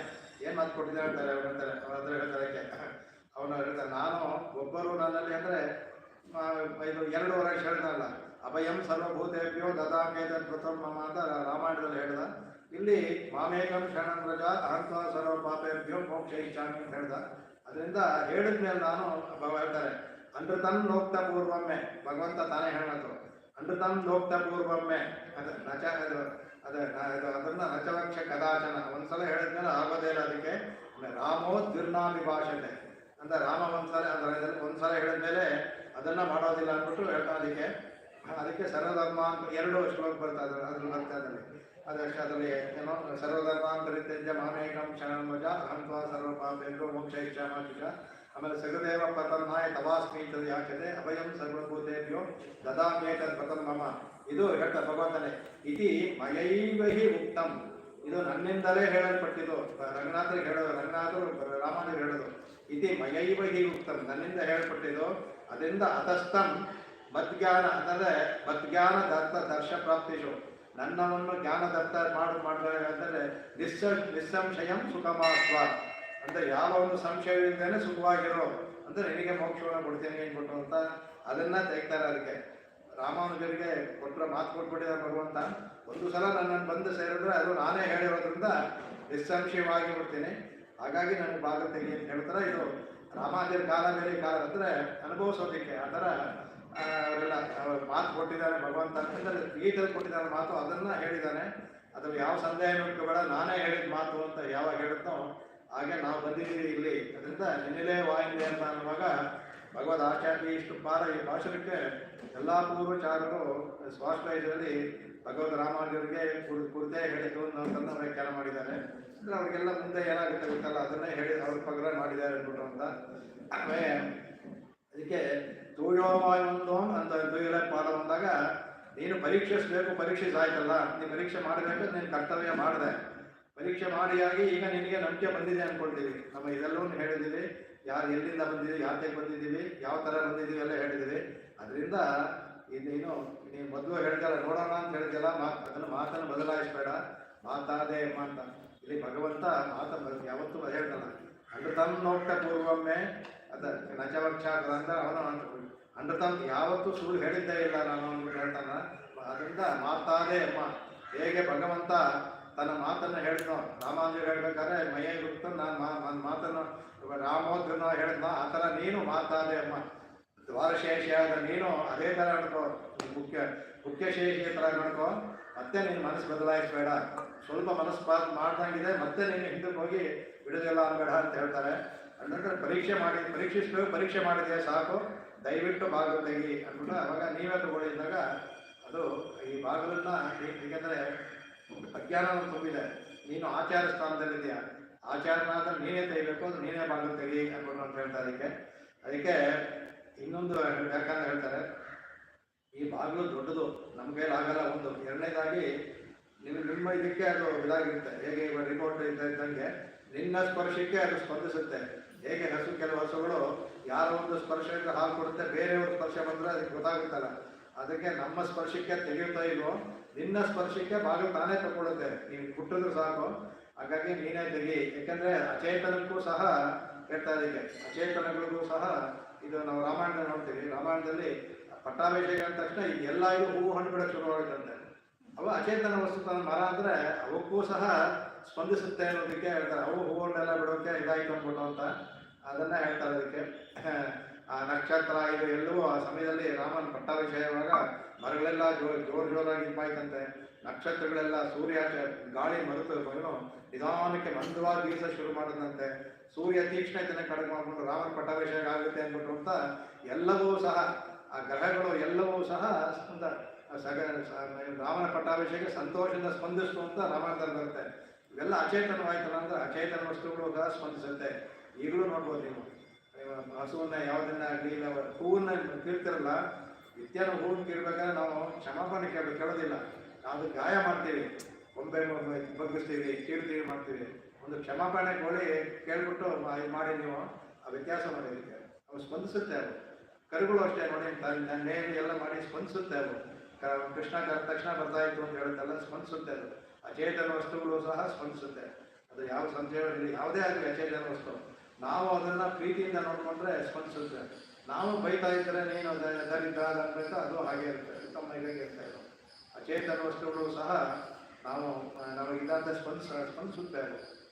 ಇದರಲ್ಲಿ ಪರೀಕ್ಷೆ ಮಾಡಿದ್ರು ಅವರು. ಹಸುಗಳನ್ನು ಇಟ್ಬಿಟ್ಟು ಪ್ರೀತಿಯಿಂದ ಅದಕ್ಕೆ ಸ್ತೋತ್ರಗಳನ್ನು ಹೇಳಿ ಮಾಡಿ ಕರೆದ್ರೆ ಹಾಲು ಜಾಸ್ತಿ ಕೊಡ್ತಾ ಇತ್ತಂತೆ. ಕೃತಿಯಲ್ಲಿ ಪರೀಕ್ಷೆ ಮಾಡಿದ್ದಾರೆ. ಬೇರೆ ಮಂತ್ರಗಳೆಲ್ಲ ಹೇಳಿ ಅದನ್ನು ಮಾಡಿ ಸುಮ್ಮನೆ ಹಾಲು ಕರೆಯೋದಕ್ಕಿಂತ, ಸುಮ್ಮನೆ ಹೋಗಿ ಹಾಲು ಕರೆಯೋದಕ್ಕಿಂತ ಅದನ್ನು ನೀವೇ ಮಾಡಿ ಅದನ್ನ ಮಾತಾಡಿ ಎಲ್ಲ ಮಾಡಿಬಿಟ್ಟು ಹಾಲು ಕರೆಯೋದು. ಈಗಲೂ ಹಳ್ಳಿ ನೋಡಿ ಜನಗಳು ಅವರು ಸುಮ್ಮನೆ ಹೋಗಿ ಕರೆಯೋದಿಲ್ಲ, ಅದಕ್ಕೆ ನೀವೇ ಮಾಡಿ ಅದನ್ನು ಮಾತಾಡ್ತಾರೆ. ಅವರು ಎಲ್ಲ ಹೋಗಿದೆ ಮಾತಾಡಿ ಅದಕ್ಕೆ ಆಮೇಲೆ ಕರೀತಾರೆ, ಹಾಲು ಜಾಸ್ತಿ ಕೊಡುತ್ತೆ. ಅದು ಎಲ್ಲಕ್ಕೂ ಸ್ಪಂದನ ಇರುತ್ತೆ, ನಮ್ಗೆ ಗೊತ್ತಾಗಲ್ಲ ಅಷ್ಟೇ ಅದಕ್ಕೆ. ಹಾಗಾಗಿ ಇದನ್ನ ಇದರಲ್ಲಿ ಅದಕ್ಕೆ ಇಲ್ಲಿ ಹೋಗ್ಬಿಟ್ಟಲ್ಲ ಅಂದರೆ ಮುಖ್ಯವಾಗಿ ಬಂದಿರೋದು ಅಂದರೆ ಇದು ವಾಯಾಲ್ನ ಮಾತಾದೆ ಮಾಡ್ಬಿಟ್ಟು ಇದು ಒಂದು ಸಲ ನಾವು ಇದರಲ್ಲಿ ವಾಗ್ದಾನ ಯಾರಿಗಾದ್ರೂ ಮಾಡದ ಅಂದರೆ ಅದನ್ನು ಬದಲಿಸಬಾರ್ದು. ಅದನ್ನು ಅದಕ್ಕೆ ಅಂದರೆ ಯಾಕೆಂದರೆ ಅದು ಭಾಗವತರಲ್ಲಿ ಮುಖ್ಯವಾಗಿ ಭಾಗವತರಲ್ಲಿ ಕೊಡುವ ವಾಗ್ದಾನ ಭಗವಂತನಿಗೆ ಕೊಟ್ಟ ವಾಗ್ದಾನ ಥರ ಆಗುತ್ತೆ. ಅದನ್ನು ನಾವು ತಪ್ಪಬಾರ್ದು. ಅಂದರೆ ಯಾವ ಕಾರಣಕ್ಕೂ ಯಾವ ವಿಷಯದಲ್ಲೇ ಆಗಲಿ, ಇಲ್ಲಿ ಹೇಳಿರೋ ವಿಷಯ ಬೇರೆ, ಸಾಧಾರಣವಾಗಿಯೂ ಸಹ ಯಾವ ವಿಷಯದಲ್ಲೇ ಆಗಲಿ ಒಬ್ಬ ಭಾಗವತರಿಗೆ ನಾವು ಏನಾದ್ರು ಮಾಡಿದ್ರೆ ಮತ್ತೆ ಆ ಮಾತನ್ನು ಬದಲಿಸೋಕೆ ಹೋಗಬಾರ್ದು, ಇದು ಮಾಡೋಕ್ಕೆ ಹೋಗಬಾರ್ದು, ಬುದ್ಧಿನ ಮಾಡಬಾರ್ದು ಅದನ್ನು. ಯಾಕೆಂದರೆ ಅದು ಭಾಗವತ ಅಪಚಾರಕ್ಕೆ ಹೋಗಿ ಸೇರಿಕೊಡುತ್ತೆ. ಈ ಭಾಗವತ ಅಪಚಾರ ಅನ್ನೋದು ಭಗವತ ಅಪಚಾರಕ್ಕಿಂತ ತುಂಬ ತೀಕ್ಷ್ಣವಾದದ್ದು. ರಘು ಕೂಡ ನೋಡೋದಲ್ಲ, ನಾನು ಯಾವ ವಜ್ರ ಇದಕ್ಕೂ ಹೇಳಿದ್ರಲ್ಲ, ಈ ಶಿವನ ತ್ರಿಶೂಲಕ್ಕೂ ಹೇಳಿದ್ರಲ್ಲ, ಆದರೆ ಒಬ್ಬ ಭಾಗವತನಿಗೆ ಅವಮಾನ ಆಯಿತು ಅಂದರೆ ಅದಕ್ಕೆ ಹೆದರ್ತೀನಿ ನಾನು ತುಂಬ ಅಂತ ಹೇಳ್ತಾರೆ. ಆ ಥರ ನಾವು ಅದಕ್ಕೊಂದಕ್ಕೆ ಹೆದರಬೇಕಾದ್ರೆ ಬೇರೆ ಯಾವುದಕ್ಕೂ ನಮಗೆ ಹೇಳ್ತಾರೆ. ಇಲ್ಲಿ ಸ್ವಾಪದೇಶ ಹೇಳ್ತಾರೆ. ಅದಕ್ಕೆ ಹೇಳ್ತಾರ ಮಣಿ ಬಣ್ಣವಾದ ಹೇಳ್ತಾರೆ. ಇಲ್ಲಿ ಮಣಿ ಕದವನ್ನ ಅಂದರೆ ಕದವನ್ನಲ್ಲ, ಮಣಿ ಅನ್ನೋದು ಬಣ್ಣಕ್ಕೂ ಆಗುತ್ತೆ, ಬಣ್ಣಕ್ಕೂ ಹೇಳ್ತಾರೆ ಅದಕ್ಕೆ. ಅದರಿಂದ ಬಣ್ಣವನ್ನು ಅಂದರೆ ಭಗವಂತನ ಸ್ವಭಾವ ಬಹಳ ಮೃದುವಾದದ್ದು. ರತ್ನ ಹುಟ್ಟೋದಕ್ಕೆ ಹೇಗೆ ಮೃದುವಾಗಿರುತ್ತೋ ಅದನ್ನು ಸುಂದರವಾಗಿರುತ್ತೆ, ಮೃದುವಾಗಿರುತ್ತೆ. ಯಾಕೆಂದ್ರೆ ರತ್ನವನ್ನು ನೋಡ್ತಾರೆ, ರತ್ನ ಚಿಕ್ಕದು, ಸುಲಭವಾಗಿ ಕಾಪಾಡ್ಬೋದು. ನೀವು ರತ್ನವನ್ನು ತೆಗೆದುಕೊಂಡು ಒಂದು ರತ್ನನ ಒಂದು ಇದರ ಸುತ್ತಿ ಇಟ್ಕೊಂಡ್ಬಿಡ್ಬೋದು, ಇಲ್ಲ ಪರ್ಸಲ್ ಬೇಕಾದ್ರೆ ಇಟ್ಕೊಂಡ್ಬಿಡ್ಬೋದು. ಅದೇ ಅಷ್ಟೇ ದೊಡ್ಡ ನೀವು ಹತ್ತಿ ಇಟ್ಟರೆ ಒಂದು ಹತ್ತಿ ಇಟ್ಟಿರ್ಬೋದು, ಎರಡು ಮೂಟೆ ಹತ್ತಿ, ಅದು ಬೆಲೆ ತುಂಬಾ ಕಮ್ಮಿ ರತ್ನ ಕಂಪೇರ್ ಮಾಡಿ ಹೊಡೆದ್ರೆ. ಆದರೆ ಅದಕ್ಕೆ ನಾವು ಎತ್ತಿ ಸುತ್ತಿಡೋಕ್ಕಾಗದೇ ಇಲ್ಲ, ಹತ್ತಿ ದೊಡ್ಡ ಮೂಟೆ ಇರುತ್ತೆ. ರತ್ನ ಚಿಕ್ಕದು, ಬೆಲೆಯೂ ಜಾಸ್ತಿ, ಸುಲಭ, ನೋಡೋಕ್ಕೂ ಸುಂದರವಾಗಿರುತ್ತೆ. ಇಲ್ಲಿ ಭಗವಂತನೇ ಹೋಲಿಸೋದು. ನಾವು ಜೀವಾತ್ಮ, ನಾವೆಲ್ಲ ಹತ್ತಿ ಇದ್ದಾಗೆ, ಭಗವಂತ ಮಣಿ ಇದ್ದಾಗೆ ಅಂದ್ಬಿಟ್ಟು ಅಂತ. ಹಾಗಾಗಿ ಅವನು ಸುಲಭವಾಗಿ ಒಳಕ್ಕಂದ್ರೆ ಹೇಗೆ ರತ್ನವನ್ನು ಸುಲಭವಾಗಿ ಕಾಪಾಡ್ಬೋದು, ಭಗವಂತನನ್ನ ಸುಲಭವಾಗಿ ನಾವು ತೊಡಗಿಸ್ಬೋದು. ಏನೋ ಒಂದೇ ದಾರಿ ಅದಕ್ಕೆ. ಇದರಲ್ಲಿ ಕಾಳಿದಾಸ ರಘುವಂಶದ ಹೇಳ್ತಾನೆ, ಭಗವಂತ ಇದರ ಮೇಲೆ ಇದ್ದಾನೆ, ಅವನು ಎಟ್ಟೋದು ಬಹಳ ಕಷ್ಟ, ಅವನು ಹೇಗೆ ಅಂದ್ಬಿಟ್ಟು ಅವನು ಇದು ಹೇಳ್ತಾನೆ. ಅದಕ್ಕೆ ದೇಶಗಳು ಹೇಳ್ತಾರೆ, ನೀನು ಅವನ ಎಷ್ಟೇ ಹೇಳಿದ್ರು ಎತ್ತಕ್ಕಾಗಲ್ಲ, ಸುಲಭವಾಗಿ ಇಂದ ಮೇಲೆ ನೋಡ್ಬೇಡ, ಅವನಿಗೆ ಕೆಳಗಡೆ ನೋಡುವಂತ. ಭಗವಂತನ ಕಾಲು ನೋಡ್ಬಿಟ್ರೆ ಸಿಕ್ಬಿಡ್ತಾನೆ, ನೀನು ಮೇಲೆ ನೋಡಿದ್ರೆ ಏನಾದ್ರು ಸಿಗೋದಿಲ್ಲ ಅಂದ್ಬಿಟ್ಟು ಕಾಲು ನೋಡೋದು ಸಾಕು. ಅದನ್ನ ಹೇಳ್ತಾರೆ, ಹೇಗೆ ಸುಲಭ ಅಂದರೆ ಹೇಗೆ ರತ್ನವನ್ನು ಸುಲಭ ಕಾಪಾಡುವ ಅದೇ ಥರ ಭಗವಂತನಲ್ಲಿ ಒಂದ್ಸಲ ಪಾದದಲ್ಲಿ ಶರಣಾಗತಿ ಮಾಡಿದ್ರೆ ಇಲ್ಲ ಒಂದು ಪಾದ ಮಾಡಿದ್ರೆ ಸುಲಭ ಸಿಕ್ಕುತ್ತಾನೆ ನಮಗೆ. ಯಾವ ಕಷ್ಟವೂ ಇಲ್ಲ, ಸುಲಭ ಕಾಪಾಡೋದು. ರತ್ನವನ್ನು ಹೇಗೆ ಕಾಪಾಡ್ಬೋದೋ ಹಾಗೆ ಕಾಪಾಡ್ಬೋದು ಅಂತ ಹೇಳ್ತಾ ಅದಕ್ಕೆ.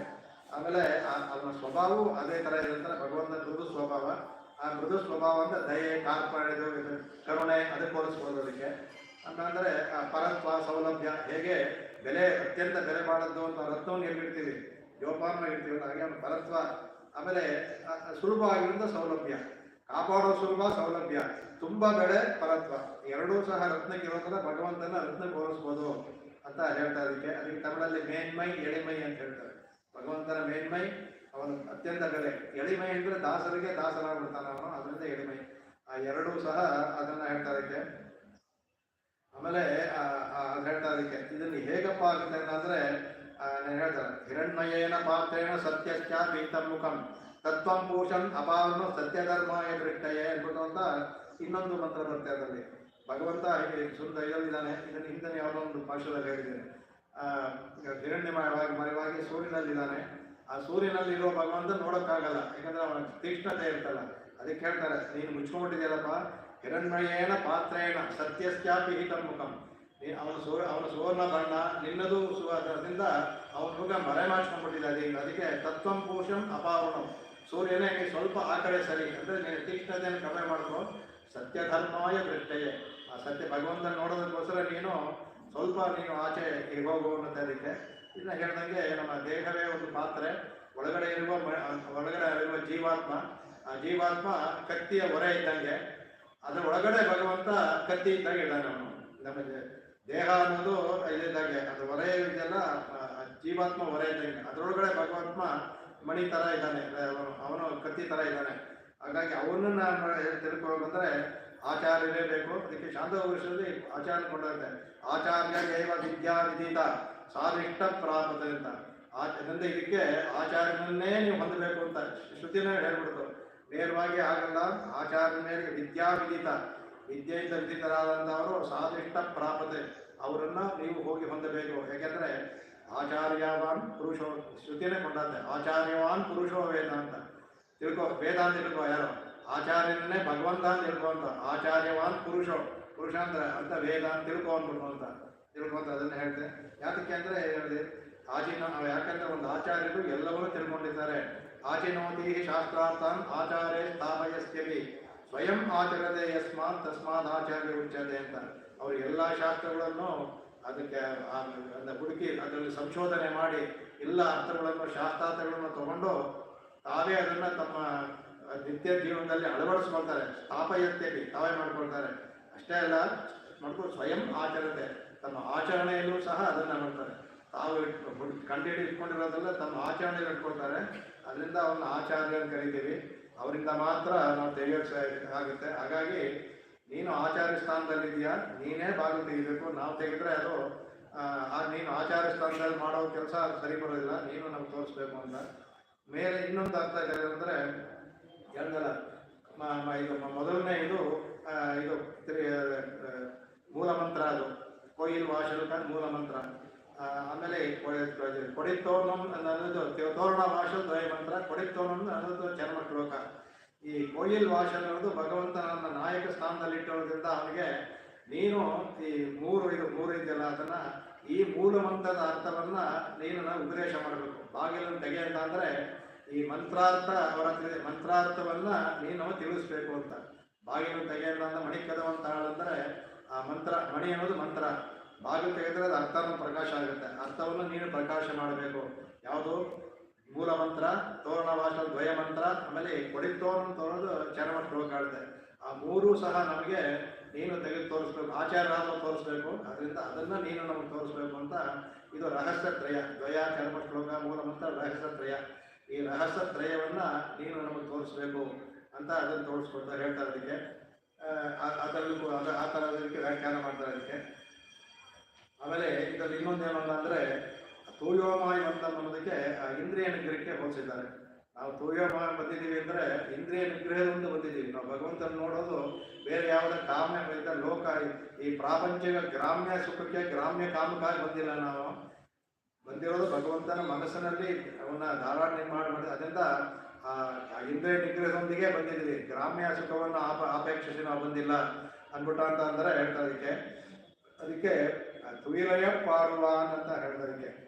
ತುಯಿಲಯ ಪಾಡುವಾನ್ ಅಂತಂದ್ರೆ ಅವನ ಭಗವಂತನ ಹೇಳ್ಬೇಕಾದ್ರೆ ತುಯಿಲಯ ಅಂತ ಅವ್ನು ಹೇಳ್ಬೇಕಾದ್ರೆ ಸ್ತೋತ್ರ ಮಾಡಿ. ಯಾಕಪ್ಪ ಅಂದ್ರೆ ಅವನು ಯಾರತ್ರ ಶರಣಾಗತಿ ಮಾಡಬೇಕು, ಯಾರು ನಮ್ಮನ್ನು ಕಾಪಾಡಲು ಸಮರ್ಥನೋ ಅವ್ರ ಹತ್ರ ಮಾಡಬೇಕು. ಭಗವಂತ ಒಬ್ಬನೇ ಕಾಪಾಡೋದಕ್ಕೆ ಸರ್ವಶಕ್ತನಾದ ಭಗವಂತ ಅವನು ಸರ್ವಶಕ್ತ, ಅವನಿಂದ ಆತ್ಮಸಾವರ್ಪಣೆ ಮಾಡೋದೇ ನಮ್ಮ ಇದು ಅನ್ಬಿಟ್ಟು ಅಂತ. ಈ ಪಾಡುವೋಮ್ ಅನ್ನುವಾಗ ತುಯಿರೇ ಪಾಡುವ ಅಂತ ಅವನ ಪಾದಗಳಲ್ಲಿ ನಮಸ್ಕರಿಸಿ ಹಾಡೋದು ಅಂದರೆ ಆತ್ಮಸಾವರ್ಪಣೆ ಮಾಡೋದು ಅಂತ ಕೂಡ ಹೇಳ್ಬೋದು. ಅದಕ್ಕೆ ಅವರು ಹೇಳ್ತಾರೆ, ಅದಕ್ಕೆ ಇದ್ರ ಪ್ರಶ್ನೆ ಹಾಕೋತಾರೆ, ನಾವ್ಯಾಕೆ ಹೋಗ್ಬಿಡ್ಬೇಕು, ಅವನೇ ತಗೋಬೋದಲ್ಲ, ಇದ್ರ ಮೇಲೆ ಪ್ರೀತಿ ಇದ್ದ ಅಂದರೆ ಅವನೇ ತಗೋಬೋದಲ್ಲ, ನೀವ್ಯಾಕೆ ಹೋಗ್ಬಿಡ್ಬೇಕು ಅಂತಂದರೆ ಅದು ಬರೋದಿಲ್ಲ ಅವನಿಗೆ. ವೈಷಮ್ಯ ನೈರ್ಗಣ್ಯ ಅಂತ ಬರ್ತೇನೆ ಬ್ರಹ್ಮಸೂತ್ರದಲ್ಲೇ ವೇದವ್ಯಾಸ ತಾಮಸ್ಬಿಟ್ಟಿದ್ದಾರೆ. ವೈಷಮ್ಯ ನೈರ್ಗಣ್ಯ ಅಂತ ಅದೇ ಒಂದು ಬ್ರಹ್ಮಸೂತ್ರ. ಭಗವಂತನಿಗೆ ಎಲ್ಲರೂ ಸಮಭಾವ ಇರೋದ್ರಿಂದ ಅವನಾಗೆ ಏನನ್ನು ಮಾಡಿದ್ರೆ ಪಕ್ಷಪಾತ ಬಂದ್ಬಿಡುತ್ತೆ ಅವನಿಗೆ. ಅವನ ಪಕ್ಷಪಾತ ಆಗಬಾರ್ದು ಅವನಿಗೆ. ಅಂದ್ರೆ ಅವನಾಗೆ ಮಾಡಿದ್ರೆ ಕೇಳಿದ್ರೆ ಕೊಡ್ತಾನೆ, ಅವಾಗ ಅವನಿಗೆ ಪಕ್ಷಪಾತ ಬರೋದಿಲ್ಲ. ಅದಕ್ಕೋಸ್ಕರ ಅವನು ಹೇಳ್ತಾನೆ ಸರ್ವಜ್ಞೋಪಿ ಸರ್ವೇಶಃ ಸದಾ ಕಾರಣಕೋಪಿ ಸನ್ ಸಂಸಾರ ತತ್ತಂತ್ರವಾಹಿತ್ವಾತ್ ರಕ್ಷಾಪೇಕ್ಷಾ ಪ್ರತೀಕ್ಷತೆ. ಅವನು ಸರ್ವಜ್ಞ ಸರಿ, ಸರ್ವೇಶ, ಅವನು ಕೊಟ್ಟರೆ ಕೇಳೋರು ಯಾರೂ ಇಲ್ಲ, ಕೊಡ್ಬೋದು. ಆದರೂ ಸಹ ಅವನ ಕರುಣೆ ಬೇರೆ ಇದೆ. ಕಾರಣಕೋಪಿ ಸನ್, ನಮ್ಮ ಮೇಲೆ ಅಷ್ಟು ಕರುಣೆ ಇದೆ. ಆದರೂ ಯಾತಕ್ಕೆ ಅವ್ನು ಬರೋದಿಲ್ಲ ಅಂದರೆ ಸಂಸಾರ ತಂತ್ರವಾಹಿತ್ವಾತ್. ಅವನು ಲೋಕವನ್ನು ಸೃಷ್ಟಿ ಮಾಡಿ ಒಂದು ನಿಯಮವನ್ನು ಇಟ್ಬಿಟ್ನಲ್ಲ, ಆ ನಿಯಮನ ಅವನು ಉಲ್ಲಂಘನೆ ಮಾಡೋದಿಲ್ಲ ಅವನು. ಅದಕ್ಕೆ ಸಂಸಾರ ತಂತ್ರವಾಹಿತ್ವ ರಕ್ಷಾಪೇಕ್ಷಾ ಅಂದರೆ ನಾವು ರಕ್ಷೆ ಮಾಡಿಕೊಡು ಅಂತ ಕೇಳಬೇಕು ಅವನಿಗೆ. ಆವಾಗ ಏನಾಗುತ್ತೆ, ಅವನು ವೈಷಮ್ಯ ನೈರ್ಗಣ್ಯ ಬರಲ್ಲ. ಅವ್ರು ಕೇಳಿದ್ರು. ಅದಕ್ಕೆ ನೋಡಿ ಎಲ್ಲ ಶ್ಲೋಕದಲ್ಲೂ ಸಹ ತವಾಸ್ಮೀಚಿತ ಯಾಚತೆ ಅಂತ ಇಲ್ಲಿ ಮಾಮೇಕಂ ಶರಣಂ ವ್ರಜ, ಆ ಎರಡು ಕೃತ್ಯ ಎರಡು ಏನಂದ್ರೆ ಅದು ಮಾಡಿಬಿಟ್ರೆ ಆಗ ಅವನಿಗೆ ಅವನು ಅನ್ಲಿಮಿಟೆಡ್ ಭಗವಂತಂದು ಬ್ಯಾಗ್ ಓಪನ್ ಮಾಡ್ತಾನೆ ಕರುಣೆ ದಿನ. ಅದು ಆ ಬೀಗದ ಕೈ ಅದೇ, ಅದು ನಾವೇ ಓಪನ್ ಮಾಡಬೇಕು, ಅವನಾಗಿ ಕೊಡಕ್ಕೆ ಬರೋದಿಲ್ಲ. ಯಾಕೆಂದ್ರೆ ಇದೊಂದು ಇದೇ ಬರುತ್ತೆ. ಒಬ್ಬರು ತುಂಬಾ ಭಗವಂತನ ಜೊತೆ ಶ್ರೀರಂಗದಲ್ಲಿ ಅವ್ರ ಪಗಡೆ ಆಟ ಆಡೋರಂತೆ, ಇದೆಲ್ಲ ಮಾಡೋರಂತೆ, ಅಷ್ಟು ಅವರಿಗೆ ಸೌಹಾರ್ದ ಅವರಿಗೆ. ಅವರು ಒಂದ್ಸಲ ಕೇಳ್ದಂತೆ, ಭಗವಂತ ನನಗೆ ಮೋಕ್ಷ ಸಿಗುತ್ತಾ ಅಂತ. ಇಲ್ಲ ಏನು ನೀನು ಇಷ್ಟು ಇದೆಯಲ್ಲ, ಹೌದು ನಾನು ಇಷ್ಟು ಸೈತಿ, ನೀನು ಕೇಳಿದ್ರೆ ಕೊಡ್ತೀನಿ, ಕೇಳಿದ್ರೆ ಕೊಡಕ್ಕೆ ಬರೋದಿಲ್ಲ ಅಂತ ಭಗವಂತ ಹೇಳ್ದಂತ. ರಂಗನಾಥ್ ಇದನ್ನ ನಡೆದಿದ್ದು ಅವ್ರಂತೆ ಪಗಡ ಎಲ್ಲ ಆಡೋರಂತೆ, ನಾನು ಮೋಕ್ಷ ಕೊಡ್ತೀನಿ ಅಂದ್ರೆ ಇಲ್ಲ ಅಂತ. ಯಾಕಂದ್ರೆ ನೀನು ಕೇಳೇ ಇಲ್ವಲ್ಲ, ಕೇಳಿದ್ರೆ ಕೊಡ್ತೀನಿ ಅಂದ್ಬಿಟ್ಟು ಅಂತ. ಕೇಳಿದ್ರೆ ಕೊಡಕ್ಕೆ ಬರೋದಿಲ್ಲ ಭಗವಂತ. ಎಲ್ಲ ಇದ್ರು ನೋಡಿ. ಹಾಗೆ ಕೆಲವರು ಯಾವುದರಿಂದ ಇವಾಗ ಅದನ್ನು ತಗೊಂಡ್ವಿ, ಒಂದು ಜಟಾಯಿ ತೋರಿಸ್ಕೊಂಡ್ವಿ, ಬಾಯಿ ಬಿಟ್ಟು ಕೇಳಲಿಲ್ಲ, ಆದರೆ ತನ್ನ ಕೃತಿಯಿಂದ ಕೇಳ್ದಂಗಾಯ್ತು. ಭಗವಂತನಿಗೆ ತನ್ನ ದೇಹವನ್ನು ಅರ್ಪಣೆ ಮಾಡಿಬಿಡ್ತಲ್ಲ ಸಮರ್ಪಣೆ, ಅದರಿಂದ ಅದು ಕೇಳ್ದಂಗೆ ಆಯಿತು. ಭಗವಂತನ ತೊಡೆಯ ಮೇಲೆ ಪ್ರಾಣ ಬಿಡ್ತು. ಹಾಗಾಗಿ ಅದು ಕೇಳೋದಕ್ಕೆ ಸಮಾನ ಭಗವಂತ ಕೊಟ್ಟ. ಬೇರೆ ಎಲ್ಲದರಲ್ಲೂ ಸಹ ಅವನು ಕೇಳದೆ ಕೊಡೋದು ಬರೋದಿಲ್ಲ. ಯಾತಕ್ಕೆ ನಮ್ಮಲ್ಲಿ ಈಗ ನಮ್ಮಲ್ಲಿ ಒಂದು ಇದಿದೆ, ರಾಮಾನುಜರಿಗೆ ಕೇಳಿದ್ರು ನನ್ನ ಭಕ್ತರಿಗೆಲ್ಲ ನನ್ನ ಯಾರು ನನ್ನ ಅನುಯಾಯಿಗಳು ಎಲ್ಲರಿಗೂ ನೀನು ದಯ ಮೋಕ್ಷನ ಪಾಲಿಸ್ಬೇಕು ಅಂತ ಭಗವಂತ ಕೊಡ್ತೀನಿ ಅಂತ ಹೇಳ್ದ. ಅದಕ್ಕೆ ಹೇಳ್ತಾರೆ, ಅದು ಅರ್ಥ ಏನಂದ್ರೆ ರಾಮಾನುಜ ದಾಸ ಅಂದ್ಬಿಟ್ರೆ ಸಾಕು, ಬೇರೆ ಏನು ಕ್ವಾಲಿಫಿಕೇಶನ್ನೇ ಬೇಡ, ಭಗವಂತ ಕೊಡ್ತಾನೆ. ಆದರೆ ಕೇಳಬೇಕು, ಅದನ್ನ ಬಿಡಬಾರ್ದು. ಅದರಿಂದ ಕೆಲವು ಸಮ ನಮ್ಮಲ್ಲಿ ಕೇಳದೇ ಇದ್ರು ಎಲ್ರಿಗೂ ಮೋಕ್ಷ ಸಿಗುತ್ತೆ ಅಂತ ಒಂದು ಕೆಲವು ಅಭಿಪ್ರಾಯ ಇದೆ. ಅದು ಸರಿ ಇಲ್ಲ ಅಂತ ಮಾಮದೇಶನ್ ಎಲ್ಲ, ಯಾಕಂದ್ರೆ ಅವರಿಂದ ಬಂದಿದ್ದಂತ ತೋರಿಸ್ತಾರೆ. ಕೊಡ್ತಾನೆ.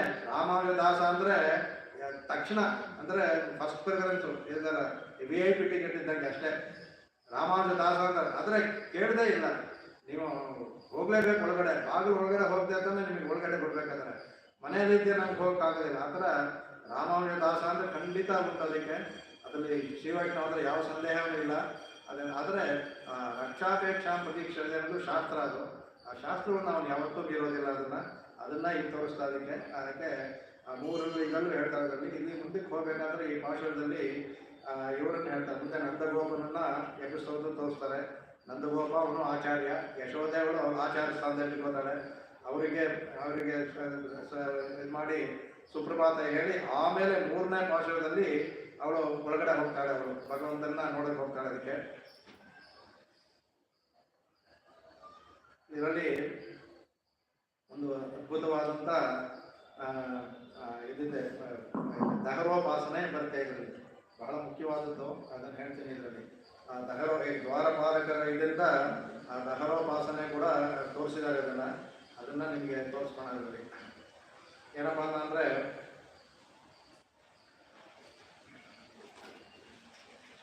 ಒಂದು ಇದಕ್ಕೆ ಮುಂಚೆ ಹೇಳೋಣ, ಯಾವುದಕ್ಕೂ ಆದ್ರೂ ಒಂದು ಪ್ರಮಾಣದಲ್ಲಿ ಮೂರು ನಾನು ಹೇಳ್ತಲ್ಲ, ಪ್ರಮಾಣ ಮಾಡೋಕ್ಕೆ ಒಂದು ಪ್ರಮಾಣ ಇದೇ ಹೇಳಿದ್ದೀನಿ, ಆದರೆ ಇದರಲ್ಲಿ ಸ್ವಲ್ಪ ಹೆಚ್ಚು ಬರುತ್ತೆ. ಪ್ರಮಾಣ, ಪ್ರಮೇಯ ಮತ್ತು ಪ್ರಮಾತ. ಅಂದರೆ ಪ್ರಮಾಣ ಅಂದ್ರೆ ಏನು ಅಂದರೆ, ನಾವು ಹೇಳ್ತಾರೆ ಪ್ರೂಫ್ ಅಂತ ಕೇಳಿದ್ವಲ್ಲ, ಏನು ಕೇಳಿದ್ರು ಪ್ರೂಫ್ ಏನಿದೆ ನಮಗೆ ಸೈಂಟಿಸ್ಟ್ ಎಲ್ಲಕ್ಕೂ ಪ್ರೂಫ್ ಅಂತ, ಅದು ಪ್ರಮಾಣ.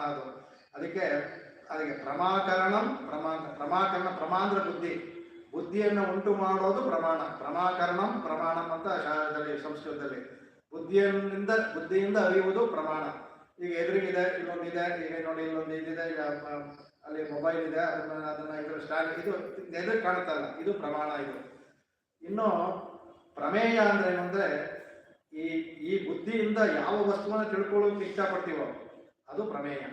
ಈಗ ನಾವು ಈ ಶಾಸ್ತ್ರದಿಂದ ಭಗವಂತನ ತಿಳ್ಕೊಬೇಕು ಅಂದ್ರೆ ಭಗವಂತ ಪ್ರಮೇಯ, ಇದು ಪ್ರಮಾಣ, ಅದರಿಂದ ಅದು ಪ್ರಮೇಯ. ಪ್ರಮಾತ ಅಂದ್ರೆ ಯಾರು ತಿಳಿಯುತ್ತಾನೋ ಅವನು ಪ್ರಮಾತ. ಎಂದರೆ ಯಾರು ಈ ಈ ಪ್ರಮಾಣದಿಂದ ಪ್ರಮೇಯವನ್ನ ಅರಿಯೋನು ಪ್ರಮಾತ. ಇದು ಮೂರಿಷ್ಟು ಸುಲಭ ತಿಳ್ಕೊಂಬಿಡಿ ಸಾಕು ಅದನ್ನ. ಯಾಕೆ ಇದು ಹಿಂದೆ ಮತ್ತು ಮುಂದೆ ಕೆಲವು ಕಡೆ ಎಲ್ಲ ಬರುತ್ತೆ. ಇದಕ್ಕೇನು ಅಂದ್ರೆ, ಇಲ್ಲಿ ಪ್ರಮೇಯದ ಸಂದೇಹವಿಲ್ಲ, ಭಗವಂತ ಪ್ರಮೇಯ, ಈ ಎಲ್ಲ ಇದರಲ್ಲೂ ಅವನ ಪ್ರಮಾಣ ಅನ್ನೋದು ಏನದು, ಪ್ರಮಾಣ ಅನ್ನೋದು ಶಾಸ್ತ್ರ. ಅದು ಪ್ರಮಾಣದ ಶಾಸ್ತ್ರದಲ್ಲಿ ಹೇಗೆ ನೇರ ಗೊತ್ತಾಗುತ್ತೆ ನಮಗೆ ಗೊತ್ತಾಗಲ್ಲ. ಅದು ಹೇಗೆ ಗೊತ್ತಾಗುತ್ತೆ ಅದು ತಿಳ್ಕೊಳ್ಳೋದು ಯಾರು? ಆಚಾರ್ಯರು. ಹಿಂದೆ ಹೇಳಿದಲ್ಲ, ಆಚರಣೋತಿ ಶಾಸ್ತ್ರ ಅಂತ ಎಲ್ಲವನ್ನು ಅವರು ಹುಡುಕ್ತಾರೆ ಅಂತ. ಅದರಿಂದ ಆಚಾರ್ಯರು ಶಾಸ್ತ್ರಗಳಲ್ಲಿ ವೇದಗಳಲ್ಲಿ ಹೇಳಿರೋ ಎಲ್ಲವನ್ನು ತೆಗೆದು ತೋರಿಸಿ, ಅದರಿಂದ ಪ್ರಮಾಣವನ್ನು ತೋರಿಸಿ, ಭಗವಂತ ಇದ್ದಾನೆ ಎಲ್ಲವನ್ನು ಅದನ್ನು ತೆಗೆದು ತೋರಿಸಿ, ಅದನ್ನ ಎಲ್ಲ ಮಂತ್ರಗಳು ಬರ್ತಾರೆ ತೆಗೆದು, ಅದರಿಂದ ಪ್ರಮಾಣ. ಅದು ಅವರು ತಿಳ್ಕೊಳ್ಳೋದ್ರಿಂದ ಆಚಾರ್ಯರೇ ಪ್ರಮಾತ. ಅದನ್ನ ನಮಗೆ ತಿಳಿಸ್ಕೊಡ್ತಾರೆ ನೋಡಿ, ನಮಗೆ ಆ ಬುದ್ಧಿಯನ್ನು ಉಂಟು ಮಾಡ್ತಾರೆ ಅದಕ್ಕೆ. ಹಾಗಾಗಿ ಈ ಮುಂದಿನ ಇಲ್ಲಿಂದ ಭಾಷೆಗಳೆಲ್ಲವೂ ಈ ಪ್ರಮಾಣ, ಪ್ರಮೇಯ, ಪ್ರಮಾತ ವಿಷಯಗಳಲ್ಲೇ ಬರುತ್ತೆ ಇದು. ಹಾಗಾಗಿ ಆಮೇಲೆ ಇದರಲ್ಲಿ ಯಾವುದಪ್ಪ ಪ್ರಮಾಣ ಅಂದ್ರೆ ಹೇಳ್ತಾರೆ, ವೇದ, ಸ್ಮೃತಿ, ಇತಿಹಾಸ, ಪುರಾಣ ಇವತ್ತೇನು, ಅದಕ್ಕೆ ನಾವು ದೀವ ಪ್ರಬಂಧ, ಬ್ರಹ್ಮಸೂತ್ರಗಳನ್ನು ಸೇರಿಸ್ಕೋಬಹುದು. ಪ್ರಮೇಯ ಅಂದ್ರೆ ಭಗವಂತನ ಪರ, ವಿವಾಹ, ಅಂತರಾಮಿ, ಅರ್ಚೆ, ಅಲ್ಲಿವರೆಗೂ ಪ್ರಮಾಣವೇ, ಎಲ್ಲವನ್ನು ತಗೋಬಹುದು, ಪ್ರಮೇಯವೇ, ಅದನ್ನು ತಗೋಬಹುದು. ಪ್ರಮಾತ್ರ ಅಂದ್ರೆ ಆಚಾರ್ಯರು, ಆಚಾರ್ಯರಿಂದ ಋಷಿಗಳು, ಮುನಿಗಳು, ಪರಾಶರು, ವೇದವ್ಯಾಸರಿಂದ ಬಂದು ನಮ್ಮ ನಾಥಮುನಿಗಳಿಂದ ನಾಥಮುನಿಗಳು, ಆಳವಂದಾರು, ಭಾಷೆಗಾರರು, ದೇಶಗಳು, ನಮ್ಮ ಆಚಾರ್ಯ ಪರಂಪರೆ ಎಲ್ಲರೂ ತಗೋಬಹುದು. ಅವೆಲ್ಲ ಪ್ರಮಾತ್ರ ಅಂತ ಹೇಳ್ಬೇಕು ಅದಕ್ಕೆ. ಆಮೇಲೆ ಅದ ಹೇಳ್ತಾ ಅದಕ್ಕೆ ಅದರಲ್ಲಿ ಬಾಗಿಲು ಅಂತ ಹೇಳಿದ್ವಲ್ಲ, ಆ ಬಾಗಿಲು ಹೇಳಬೇಕಾದ್ರೆ ಮೂರು ಭಾಗಗಳನ್ನು ಹೇಳ್ತಾ ಇದ್ದು ಏನಪ್ಪ ಅಂತಂದ್ರೆ, ಅದಕ್ಕೊಂದು ಬ್ರಹ್ಮವಿದ್ಯೆ ಬರುತ್ತೆ. ಆಮೇಲೆ ಹೇಳ್ತೇನೆ. ಮೂಲ ಅಂತ ಹೇಳ್ತಲ್ಲ, ಮೂಲಂತಲ್ಲಿ ಓಂ ನಮಃ ಅಂತ ಒಂದು, ನಾರಾಯಣಾಯ ಅಂತ ಒಂದು. ಈ ಪ್ರಣವ ನಮಃ ಅನ್ನೋದು ಒಂದು ಬಾಗಿಲು, ನಾರಾಯಣಾಯನ ಇದೊಂದು ಬಾಗಿಲು. ಅದೇ ಥರ ದ್ವಯದಲ್ಲಿ ಶ್ರೀಮನ್ನಾರಾಯಣ ಚರಣೋ ಶರಣಂ ಪ್ರಪದ್ಯೆ ಒಂದು ಬಾಗಿಲು, ಶ್ರೀಮತೆ ನಾರಾಯಣಾಯನ ಅನ್ನೋದು ಎರಡನೇ ಬಾಗಿಲು. ಅದೇ ಥರ ಸರ್ವಧರ್ಮಾನ್ ಪರಿತ್ಯಜ್ಯ ಮಾಮೇಕಂ ಶರಣಂ ಪ್ರಜಾದ ಒಂದು ಬಾಗಿಲು, ಅಹಂತ್ವಾ ಸರ್ವ ಪಾಪೇಭ್ಯೋ ಮೋಕ್ಷೈಕ್ಯ ಮಹಾಶರಣದು ಇನ್ನೊಂದು ಬಾಗಿಲು. ಅದರಿಂದ ಈ ಮೂರು ಯಾಕೆ ಬಾಗಿಲನ್ನು ತೋರಿಸೋದು ಅಂದರೆ, ಈ ಮೂರು ಭಾಗಗಳನ್ನು ದಾಟಿ ಒಳಗಡೆ ಹೋದ್ರೆ ಮಾತ್ರ ಭಗವಂತ ನಮ್ಗೆ ಕಾಣ್ತಾನೆ. ಅಂದ್ರೆ ಈ ಮೂರು ಮಂತ್ರ ಒಳಗಡೆ ಇದ್ದಾನವನು, ಆ ಮೂರು ಮಂತ್ರ ಒಳಗಡೆ ನೇರ ನಮ್ಗೆ ಗೊತ್ತಾಗಲ್ಲ. ಮೂರು ಮಂತ್ರ ಒಳಗಡೆ ಹೇಗೆ ಹೋಗ್ತೀರಾ, ಅದಕ್ಕೆ ಮಂತ್ರಜ್ಞಾನ ಬರಬೇಕು, ಸಾಧಿಸಿದ್ದಿ ಮಾಡಬೇಕು. ಈ ಮಂತ್ರಜ್ಞಾನ ಬರೋದು ಆಚಾರ್ಯರಿಂದ. ಹಾಗಾಗಿ ಅವಳು ಮಣಿಕದವಂತಾಳ್ತಿರವ ಅಂತ ಹೇಳಿದ ಅಂದ್ರೆ, ಆ ಮಂತ್ರದ ಅಂತರಾರ್ಥವನ್ನ ಉಪದೇಶ ಮಾಡ್ಬೇಕು ನಮಗೆ. ಮಂತ್ರದ ಅರ್ಥವನ್ನು ಉಪದೇಶ ಮಾಡಿದಾಗ ಮಂತ್ರಾರ್ಥ ತಿಳಿಯುತ್ತೆ, ಆಗ ನಮಗೆ ಹೊರಗಡೆ ಹೋಗಕ್ಕಾಗುತ್ತೆ ಅಂದ್ಬಿಟ್ಟು ಅದನ್ನ ಹೇಳ್ತಾರೆ. ಅದಕ್ಕೆ ಇದರಲ್ಲಿ ನಿಮಗೆ ಹೇಳ್ತಾರೆ, ಇದರಲ್ಲಿ ಗಾಯತ್ರಿ ಅಂಗೋಪಾಸನೆ ಅಂತ ಒಂದು ಬರುತ್ತೆ. ಗಾಯತ್ರಿ ಬ್ರಹ್ಮ ಅಂದ್ಬಿಟ್ಟು ಅದಕ್ಕೆ ಗಾಯತ್ರಿ ಬ್ರಹ್ಮ ಅಂಗೋಪಾಸನೆ ಅಂತ ಬರುತ್ತೆ. ಅದಕ್ಕೆ ಅದರಲ್ಲಿ ಬರುತ್ತೆ. ಇದರಲ್ಲಿ ದಹರ ವಿದ್ಯೆಯಲ್ಲಿ ಅಂಗೋಪಾಸನೆ, ದಹರ ವಿದ್ಯೆ ಅಂತ ಬರುತ್ತೆ. ಅದರಲ್ಲಿ ಚಾಲ್ ಬರುತ್ತೆ, ಬ್ರಹ್ಮಪುರೇ ದಹರಂ ಪುಂಡರೀಕಂ ವೇಶ್ಮ ಅಂದ್ಬಿಟ್ಟು. ಈ ಬ್ರಹ್ಮಪುರ ಅಂತ ಒಳಗಡೆ ಇದೆಯಲ್ಲ, ಅದಕ್ಕೆ ಅದು ದಹರ ಅಂತ ಒಳಗಡೆ ಇರೋ ಆಕಾಶಕ್ಕೆ, ಚಿಕ್ಕದಾಗಿರೋ ಆಕಾಶ ದಹರ, ದೊಡ್ಡ ಆಕಾಶ ಹೊರಗಡೆ ಇದೆ. ಆ ಒಳಗಡೆ ಇರೋ ಆಕಾಶ ಜೀವಾತ್ಮ ಇದೆ, ಜೀವಾತ್ಮ ಒಳಗಡೆ ಪರಮಾತ್ಮ ಇದ್ದಾನೆ. ಅದಕ್ಕೆ ದಹರ ಅಂತ ಹೆಸರು. ಅದಕ್ಕೆ ಬ್ರಹ್ಮಪುರಿ ಅಂತ ಹೆಸರು. ಭಗವಂತ ಇರೋದ್ರಿಂದ ಬ್ರಹ್ಮಪುರಿ ಅದು. ಅದೇನದು ಪುಂಡರೀಕಂ ರೇಷ್ಮ, ತಾವರೆ ಮೊಗ್ಗಿನ ತರ ಹೃದಯ ಆಕಾರದಲ್ಲಿ ಇರುತ್ತಲ್ಲ, ತಾವರೆ ಮೊಗ್ಗು ಹೇಗೆ ಇರುತ್ತೋ ಆ ತರ ಅಂತ ಈಗ ಸೈನ್ಸ್ ಅಲ್ಲಿ ಕಂಡುಹಿಡ್ಕೊಂಡಿದ್ದಾರೆ. ತಾವರೆ ಮೊಗ್ಗು ತರ ನಮ್ಮಲ್ಲಿ ಆಗಲೇ ಹೇಳಿದ್ದಾರೆ, ತಾವರೆ ಮೊಗ್ಗು ತರ ಅದೇ ಭಗವಂತನ ರೇಷ್ಮ ಅವನ ಮರ ಇರೋವಂತೆ. ಇದಕ್ಕೆ 5 ದ್ವಾರಗಳನ್ನ ತೋರಿಸುತ್ತೆ. ಅದಕ್ಕೆ ಏನು ಅಂತಂದರೆ ಅದು 5 ನಾಡಿಗಳು, 5 ಪ್ರಾಣಗಳು, 5 ಪಂಚೇಂದ್ರಿಯಗಳು, 5 ಜ್ಞಾನೇಂದ್ರಿಯಗಳು, ಈ ಥರ ಎಲ್ಲವನ್ನೂ ತೋರಿಸ್ತದೆ. ಇದನ್ನು ಈ ದ್ವಾರಗಳೆಲ್ಲ ಹೊರಗಡೆ ಇರೋನು ಭಗವಂತ ಅಂತ ಉಪಾಸನೆ ಮಾಡೋದೇ ಇದು ಅಂಗೋಪಾಸನೆ. ಇದು ಮುಖ್ಯವಾದ ಉಪಾಸನೆಗೆ ಒಳಗಡೆ ಇರೋ ಉಪಾಸನೆ. ಅದರಲ್ಲಿ 4 ದ್ವಾರ ಇರ್ತಾರೆ. ಪೂರ್ವ, ಪಶ್ಚಿಮ, ಉತ್ತರ, ದಕ್ಷಿಣ ಹೇಳಿದ್ರೆ 4 ದ್ವಾರ ಇದೆ. ಪೂರ್ವ ದ್ವಾರಕ್ಕೆ ಅದಕ್ಕೆ ಪ್ರಾಣ, ಚಕ್ಷಸ್ಸು ಮತ್ತು ಅದಕ್ಕೆ ಆದಿತ್ಯ. ಇದಕ್ಕೆ ಪ್ರಾಣ, ಚಕ್ಷಸ್ಸು, ದೇವತೆ ಆದಿತ್ಯ. ಅದಕ್ಕೆ ಅವನ ತೇಜಸ್ಸು ಮತ್ತು ಅನ್ನಾದ್ಯ ಅಂದರೆ ಅನ್ನವನ್ನು ಅನುಭವಿಸುವನು ಅಂತ ಆ ಥರ ಉಪಾಸನೆ ಮಾಡಬೇಕು. ದಕ್ಷಿಣ ದ್ವಾರದಲ್ಲಿ ವ್ಯಾನ ಅದಕ್ಕೆ ಶ್ರೋತ್ರ, ಅದಕ್ಕೆ ಚಂದ್ರ. ವ್ಯಾನ ಮತ್ತು ಶ್ರೋತ್ರ ಅದಕ್ಕೆ ಚಂದ್ರ ಅಧಿದೇವತೆ. ಅದನ್ನು ಶ್ರೀ ಅಂತ ಉಪಾಸನೆ ಮಾಡಬೇಕು. ಅದಕ್ಕೆ ಯಶಸ್ಸು ಅನ್ನೋದು ಅದಕ್ಕೆ ಬರುವಂಥ ಪದ. ಅದೇ ಥರ ಪಶ್ಚಿಮ ದ್ವಾರದಲ್ಲಿ ಅಪಾನ, ಅದಕ್ಕೆ ವಾಕು ಮತ್ತು ಅಗ್ನಿಗಳು 2 ಇದು ಅಗ್ನಿ ದೇವತೆ. ಅದಕ್ಕೆ ಬ್ರಹ್ಮವರ್ಚಸ್ಸು ಉಪಾಸನೆ ಮಾಡಬೇಕು. ಅವನು ಅನ್ನಾದ್ಯ ಅಂದರೆ ಅನ್ನವನ್ನು ತಿನ್ನುವನಾಗ್ತಾನೆ. ಉತ್ತರದಲ್ಲಿ ಸಮಾನ, ಅದಕ್ಕೆ ಮನಸ್ಸು ಮತ್ತು ಪರ್ಜನ್ಯ ದೇವತೆ. ಅದಕ್ಕೆ ಕೀರ್ತಿ ಮತ್ತು ವ್ಯುಷ್ಟಿ ಅನ್ನೋದು ಅದಕ್ಕೆ ಫಲ. ಅದೇ ಥರ ಊರ್ಧ್ವ 5ನೇದು ಹೇಳಿದ್ನಲ್ಲ, ಅದು ಉದಾನ, ಅದಕ್ಕೆ ಆಕಾಶ ಮತ್ತು ವಾಯು ದೇವತೆ. ಅದಕ್ಕೆ ಓಜಸ್ಸು ಅಂತ ಉಪಾಸನೆ ಮಾಡಬೇಕು. ಮಹಸ್ಸು ಅನ್ನೋದು ಅದಕ್ಕೆ ಫಲ. ಅದರಿಂದ ಈ ದ್ವಾರಪಾಲಕರನ್ನು ಕ್ರಮವಾಗಿ ಒಬ್ಬ ತೇಜಸ್ಸು ಅನ್ನಾದ್ಯ, ಶ್ರೀ ಯಶಸ್ಸು, ಬ್ರಹ್ಮವರ್ಚಸ್ಸು ಅನ್ನಾದ್ಯ, ಕೀರ್ತಿ ವ್ಯುಷ್ಟಿ, ಓಜಸ್ಸು ಮಹತ್ವ, ಈ ಥರ ಇದರಲ್ಲಿ ನಾವು ಉಪಾಸನೆ ಮಾಡಬೇಕು. ಅದಕ್ಕೆ ವ್ಯುಷ್ಟಿ ಅಂದರೆ ಕಾಂತಿ ಅಂತ. ವ್ಯುಷ್ಟಿ ಅಂದರೆ ದೇಹದ ಉಂಟಾಗ ಕಾಂತಿ ಇದೆಯಲ್ಲ, ಅದು ದೇಹದ ಲಾವಣ್ಯ. ಅದು ಈ ಥರ ಉಪಾಸನೆ ಮಾಡಬೇಕು. ಈ ಥರ ಉಪಾಸನೆ ಮಾಡಿದ್ರೆ ಆಗ ಒಳಗಡೆ ಇರುವ ಭಗವಂತ ಅಂತ ಪುಂಡರಿಗೆ ಭಗವಂತ ಆಗ್ತಾನೆ ಅಂತ ಈ ಉಪಾಸನೆಗೆ ಇದರಲ್ಲಿ ಚಾಂದೋಗ್ಯದಲ್ಲಿ ಬರುತ್ತೆ. 32 ಬ್ರಹ್ಮೋಪಾಸನೆಗಳು ಇದು ಒಂದು. ಕೆಲವು ಮೇರುಪಾಸನೆ ದಹರೋಪಾಸನೆ ಅಂತ, ಅದಕ್ಕೆ ದಹವಿದ್ಯೆ ಅಂತ, ಅದಕ್ಕೆ ಅಂಗೋಪಾಸನೆ. ಇದು ಗಾಯತ್ರಿ ಬ್ರಹ್ಮಾಂತ ಇದು ಈ ಥರ ಬರೋದು. ಕೆಲವು ಮಧ್ಯದಲ್ಲಿ ಅಂಗೋಪಾಸನೆಗಳಿರುತ್ತೆ. ಅದನ್ನು ಇಲ್ಲಿ ಈ ದ್ವಾರಪಾಲಕರ ಮೂಲಕ ಆಂಡಾಳ ನಮಗೆ ತಿಳಿಸ್ಕೊಟ್ಟಿದ್ದಾರೆ ಅಂತ ನಾವು ಅದಕ್ಕೆ ತುಂಬ ಅನೇಕ ಇದಕ್ಕೆ ತುಂಬ ವಿಷಯಗಳಿದೆ ಅದರಲ್ಲಿ ತಿಳ್ಕೊಳ್ಳೋವಂಥದ್ದು. ಸಾಕು, ಇದಿಷ್ಟು ಯೂಸ್ಕೊಳ್ಳೋಣ. ಅದಕ್ಕೆ ಸುಂದರ ಭಾಷೆಗೆ ಸ್ವಲ್ಪ ಹೋಗೋಣ. ಈಗ ಇನ್ನೊಂದು ಭಾಷೆ ಮುಗಿಸ್ಬೇಕು. ಇದಕ್ಕೆ ಈಗ ಆಯಿತು. ಅವರಿಗೆ ತುಂಬ ಇದರ ಇನ್ನೂ ಅನಾರ್ಯಶೇಷತ್ವ, ಪಾರತಂತ್ರ, ಅದಕ್ಕೆ ತುಂಬ ವಿಷಯಗಳು ಹೇಳ್ಬೋದು. ಅದು ಹೇಳ್ತಾ ಹೋದರೆ ಮುಗಿಯೋದೇ ಇಲ್ಲ. ಅದು ಅಷ್ಟಿದೆ. ಇದಕ್ಕೆ ಪಾರತಂತ್ರ, ಅನಾರ್ಯಶೇಷತ್ವ ಅಂದ್ರೇನು, ಪಾರತಂತ್ರ ಅಂದ್ರೇನು ಅಂತ ಒಂದೊಂದಾಗಿ ಹೇಳ್ಕೊಂಡು ಹೋದಂದರೆ ತುಂಬಾ ಇದಕ್ಕೆ ಮುಂದಿನ ಇದಕ್ಕೆ ಹೋಗೋಣ. ಎಲ್ಲ ಇದಕ್ಕೆ ಬರುತ್ತೆ. ಈ ಕೋಶಗಳಿಗೆ 5 ಕೋಶಗಳಿಗೆ ತೈತ್ರೋಪನಿಷತ್ ಬರುತ್ತೆ. ಅನ್ನಮಯ, ಪ್ರಾಣಮಯ, ಮನೋಮಯ, ವಿಜ್ಞಾನಮಯ, ಆನಂದಮಯ, 5 ಕೋಶಗಳು. 5 ಕೋಶಗಳು ನಮ್ಮ ಬ್ರಹ್ಮಪುರದಲ್ಲಿರೋದು. ಆ ಕೋಶ ವಿದ್ಯೆಯನ್ನು ಇದಕ್ಕೆ ಹೇಳ್ಬೋದು.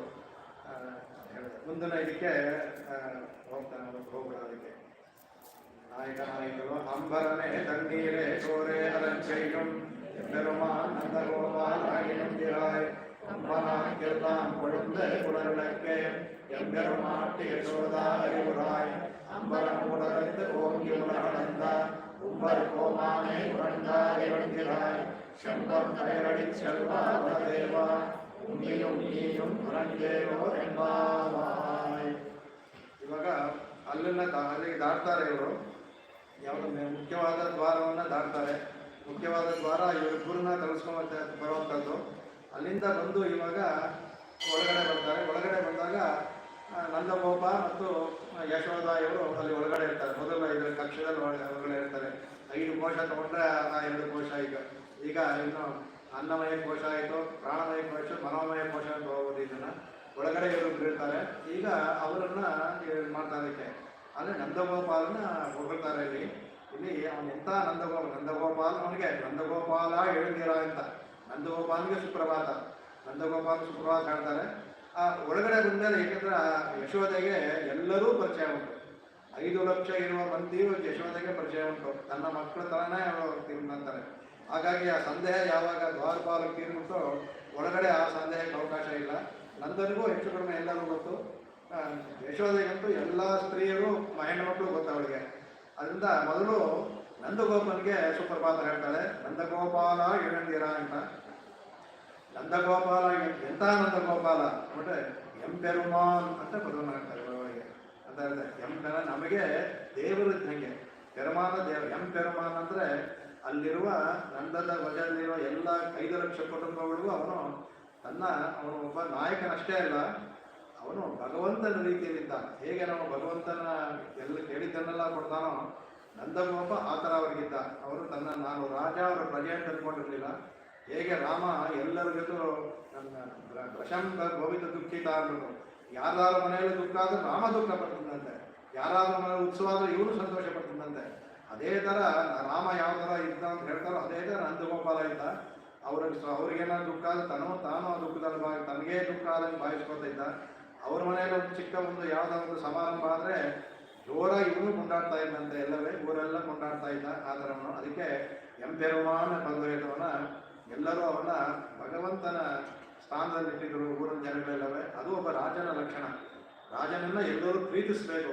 ಕಂಸನ್ನ ರಾಜನಾಗಿದ್ದ, ಹೆದರಿಕೆಯಿಂದ ಎಲ್ಲರೂ ಇಟ್ಟಿದ್ದ, ಹೆದರಿಕೆಯಿಂದ ಗೌರವ ಕೊಡ್ತಾ ಇದ್ರು. ಅದು ಹೆಚ್ಚಲ್ಲ. ಮೇಲ್ನೋಡಿ ಗೌರವ ಕೊಡ್ತಾ ಇದ್ರು, ಮನಸ್ಸಲ್ಲಿ ಕೊಡ್ತಿರ್ಲಿಲ್ಲ. ಮೇಲ್ನೋಡಿ ಹೆದರಿಕೆ ಇಲ್ಲ, ಇನ್ನೇನು ಮಾಡಿ ಮಾಡ್ತಾನೆ, ಎಲ್ಲರೂ ಅದು ಹೆದರಿಸಿ ಒಬ್ಬರು ತಗೊಳ್ಳೋ ಗೌರವ ಅಲ್ಲ, ಪ್ರೀತಿಯಿಂದ ಬರಬೇಕು. ಇವನಿಗೆ ಈ ಥರ ಎಲ್ಲರೂ ಎಂಪೆರುಮಾನ್ ಅಂತ ಇವರೇ ಹೇಳ್ತಾರೆ. ಅವ್ನು ಯಾವತ್ತೂ ಕೇಳಿದ್ದಿಲ್ಲ ನನ್ನ ಮಗಳ ಇದ್ರು ಅಂತ. ಆ ಥರ ಇದ್ರೆ ಅವನಿಗೆ ಎಂಥ ಅವನಿಗೆ ಅಂಬರಮೇ ತಣ್ಣೀರೇ ಶೋರೆ ಅರಕ್ಷಿಷ್ಯಂ. ಯಾತಕ್ಕೆ ಅವನು ಎಲ್ಲರಿಗೂ ಎಂಪೆರುಮಾನ್ ಅಂತ ಅಂದರೆ, ಅಲ್ಲಿ ಕೆಲವು ಕಾಲ ಕೃಷ್ಣ ಎಲ್ಲ ಹುಟ್ಟೋದು ಮುಂಚೆ ಎಲ್ಲ ಬರಗಾಲ ಬರ್ತಿತ್ತಲ್ಲ, ಬರಗಾಲ ಬರ್ತಿರುವಾಗ ಎಲ್ಲರಿಗೂ ಈ ಅಂಬರಂ ಅನ್ನುವಾಗ 2 ಇರುತ್ತೆ, ಭಾಳ ಅರ್ಥ ಇದೆ. ಅಂಬರ ಅಂದರೆ ವಸ್ತ್ರಕ್ಕೆ ಹೇಳ್ತಾರೆ, ಪೀತಾಂಬರ. ಅಂಬರ ಅಂದ್ರೆ ವಸ್ತ್ರ, ಅಂಬರ ಅಂದ್ರೆ ಆಕಾಶವೂ ಆಗುತ್ತೆ, ಆಕಾಶಕ್ಕೂ ಅಂಬರ ಅಂತ ಹೇಳ್ತಾರೆ. ಅಂಬರದಲ್ಲಿರುವಾಗ ಅದು ಅಂಬರ ಅನ್ನೋದಕ್ಕೆ ಅನೇಕ ಅರ್ಥ ಇದೆ. ಒಂದು ಆಕಾಶ ಅಂತನೂ ಆಗುತ್ತೆ, ಒಂದು ವಸ್ತ್ರ ಅಂತನೂ ಆಗುತ್ತೆ. ಇಲ್ಲಿ ವಸ್ತ್ರ ಅಂತ ಹೋಗಿದ್ದೀನಿ. ಅವನು ತಣ್ಣೀರೇ ಶೋರೆ ಅರಚೆ, ಬರಗಾಲದಲ್ಲಿ ಅವರಿಗೆ ಕಷ್ಟ ಇದ್ದಾಗ ಎಲ್ಲರಿಗೂ ಬಟ್ಟೆಗಳನ್ನ ಒದಗಿಸ್ತಾ ಇದ್ದಂತೆ. ಯಾವ ಥರ ಅಂತಂದರೆ ಸುಮ್ಮನೆ ಬಂದು ಕೊಡೋದಿಲ್ಲ, ಅವನು ಎಲ್ಲ ಅವ್ನ ಮನೆ ಇದು ಮಾಡಿದ್ದಂತೆ ಇಟ್ಬಿಡ್ತಿದ್ದಂತೆ. ಭಾಗವತದಲ್ಲಿ ಬರುತ್ತೆ. ಯಾರು ಅವ್ರು ಹೋಗಿ ತಗೋಬೋದು, ನೀವು 1 2 ಇಲ್ಲ, ಹೋಗಿ ಅವ್ನು ಕೇಳಿ ಅವ್ನು ಕೊಡಬೇಕು ಅಂತಿಲ್ಲ, ಅವರೇ ಹೋಗಿ ತೊಗೊಳ್ಬೇಕು. ರಾಮನ ಗೋಡೌನಲ್ಲಿ ಬಟ್ಟೆ ಇದ್ದಾರೆ, ಒಂದು ಗೋಡೌನು ಅಲ್ಲಿ ಇರ್ತಾರೆ. ನೀವು ಹೋಗಿ ಏನು ಬಟ್ಟೆ ಬೇಕು ನೀವು ತೊಗೊಳ್ಬೇಕಷ್ಟೇ, ಯಾರನ್ನು ಕೇಳೋ ಅವಶ್ಯಕತೆ ಇಲ್ಲ. ನೀವು ಯಾವ್ದು ತೊಗೊಂಡಾಗ ಕೇಳೋರು ಇಲ್ಲ ಅವರಿಗೆ, 1 ಇಲ್ಲದೆ 2 ತೊಗೊಳ್ಳೋದು. ಹಾಗೆ ಬಟ್ಟೆ ವಸ್ತ್ರದಾನ ಬಹಳ ಬಹಳ ಪುಣ್ಯವಾದದ್ದು ಯಾಕಂದರೆ ಹಾಗೆ ವಸ್ತ್ರದಾನವನ್ನು ಆ ಥರ ಆ ಕಷ್ಟದಲ್ಲಿ ಇಟ್ಬಿಟ್ಟಿದ್ದಂತೆ. ಯಾರಿಗೂ ಸಹ ಬರಗಾಲ ಬಂದಿದೆ, ತೊಂದರೆ ಅನ್ನೋದೇ ಇರ್ತಿರಲಿಲ್ಲ ಅಂತ. ಆಮೇಲೆ ತಣ್ಣೀರೇ, ಏನಪ್ಪ ನೀರು ಕೊಡಬೇಕಾ? ಅದೇ ಯಮುನಾ ನದಿ ಪಕ್ಕದಲ್ಲೇ ಇದೆ, ಯಮುನಾ ನದಿ ಪಕ್ಕದಲ್ಲಿ ನೀರು ಯಾಕೆ ಕೊಡಬೇಕು? ಬರಗಾಲ ಬಂದು ಯಮುನಾ ಬರ್ತಿರಲ್ವಲ್ಲ ಅಂತ ಅಂದರೆ ಹೇಳ್ತಾರೆ. ಯಮುನೆಯಲ್ಲಿ ಗಾಳಿಂಗ ಬಂದ್ಬಿಟ್ಟು ಆ ಬಡವನ್ನೆಲ್ಲ ವಿಷ ಮಾಡಿಬಿಟ್ಟಿದ್ದಂತೆ. ವಿಷ ಮಾಡಿದ್ರಿಂದ ಆ ನೀರು ಕುಡಿಯೋಕ್ಕಾಗ್ತಿರಲಿಲ್ಲ ಅವನಿಗೆ.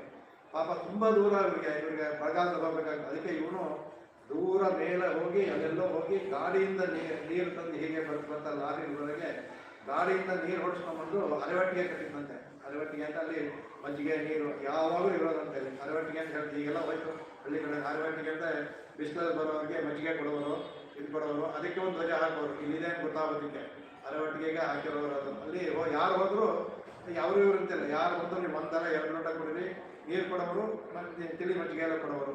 ಹಳ್ಳಿಗಳೆಲ್ಲ ಇತ್ತು ಮೊದಲು ಅದೆಲ್ಲವೇ. ಯಾಕಂದ್ರೆ ಮನೆ ದೂರ ಇರೋದಲ್ಲ, ಮಧ್ಯದಲ್ಲಿ ಬರಬೇಕಾದ್ರೆ ಬಿಸಿಲಾಗಿರ್ಬೇಕು, ಅಲ್ಲಲ್ಲೇ ಅರವಟ್ಟಿಗೆಗಳಿರೋದು, ಅಲ್ಲಲ್ಲಿ ನೀರು ಮತ್ತೆ ತಿಳಿ ಮಜ್ಜಿಗೆ ಎಲ್ಲ ಕೊಡೋರು, ಕುಡ್ಕೊಂಡು ಹೋಗೋದು. ಈಗ ಅರವಟ್ಟಿಗೆ ಆಗಲೇ ಹೋಯ್ತು, ಈಗ ಒಂದೊಂದ ಹೋಗ್ತಾ ಇದೆ ಈಗ. ಹಾಗಾಗಿ ಇವನು ಅಲ್ಲಿಂದ ಬೇರೆ ಕಡೆಯಿಂದ ಶುದ್ಧವಾದ ನೀರನ್ನು ತರಿಸಿ ಎಲ್ಲ ಕುಟುಂಬಗಳಿಗೂ ಹಂಚ್ತಾ ಇದ್ದಂತೆ ಅವರ ಇದಕ್ಕೆ. ಯಾಕೆಂದ್ರೆ ನಾನು ರಾಜನಾದ್ರಿಂದ ನನ್ನ ಕರ್ತವ್ಯ ಇದು, ನನ್ನ ಪ್ರಜೆಗಳನ್ನ ಕಾಪಾಡೋದು ಅಂದ್ಬಿಟ್ಟು ಅದು ಮಾಡ್ತಾ ಇದ್ದಂತೆ. ಶೋರೆ, ಬರಗಾಲದಲ್ಲಿ ಅನ್ನ ಇರೋದಿಲ್ಲ, ಅದಕ್ಕೆ ನಿತ್ಯವೂ ಸಹ ಅನ್ನ ಸಂತರ್ಪಣೆ, ನಿತ್ಯವೂ ಅನ್ನ ಸಂತರ್ಪಣೆ ಆಗುತ್ತೆ. ಇವ್ರು ಯಾವ ಥರ ಅಂದರೆ ಇದು ಕಷ್ಟಕಾಲದಲ್ಲಿದ್ದಾಗಲ್ಲ, ಇವನು ಇರಬೇಕಾದ್ರೂ ಯಾವಾಗಲೂ ಇರ್ತಿತ್ತಂತೆ. ಅದು ಈ ಅನ್ನದಾನ ಮತ್ತು ಬಟ್ಟೆ ಅನ್ನೋದು ಯಾವಾಗಲೂ ಇರ್ತಿತ್ತಂತೆ. ನೀರು ಒಂದು ಕಡಿಮೆ ಆಯ್ತು, ಯಾಕಂದ್ರೆ ಕೃಷ್ಣ ಬಂದು ಇವನ್ನ ಕಾಳಿಯನ್ನು ಮರ್ದನ ಮಾಡಿ ಕಳಿಸಿದ್ಮೇಲೆ ನೀರು ಶುದ್ಧ ಆಯಿತು. ಆಮೇಲೆ ನೀರಿಗೆ ಅವ್ರು ಕಷ್ಟ ಆಗಲಿಲ್ಲ, ಆದರೂ ನೀರು ತಿರ್ತಂತೆ ಇಲ್ಲಿ. ಹಾಗಾಗಿ ಎಲ್ಲವೂ ಇವನ ಅರಮನೆಯಲ್ಲಿ, ನಂದಗೋಪನ ಅರಮನೆಯಲ್ಲಿ ಯಾವಾಗಲೂ ಇರೋದು ಆರಾಮ್ಸೆ ಅಂದರೆ ಊಟ, ಅನ್ನ ಸಂತರ್ಪಣೆ. ಯಾರು ಯಾವಾಗ ಬಂದು ಊಟ ಮಾಡ್ಕೊಂಡು ಹೋಗೋದು, ಅದರಿಂದ ಕಷ್ಟವೇ ಇಲ್ಲ.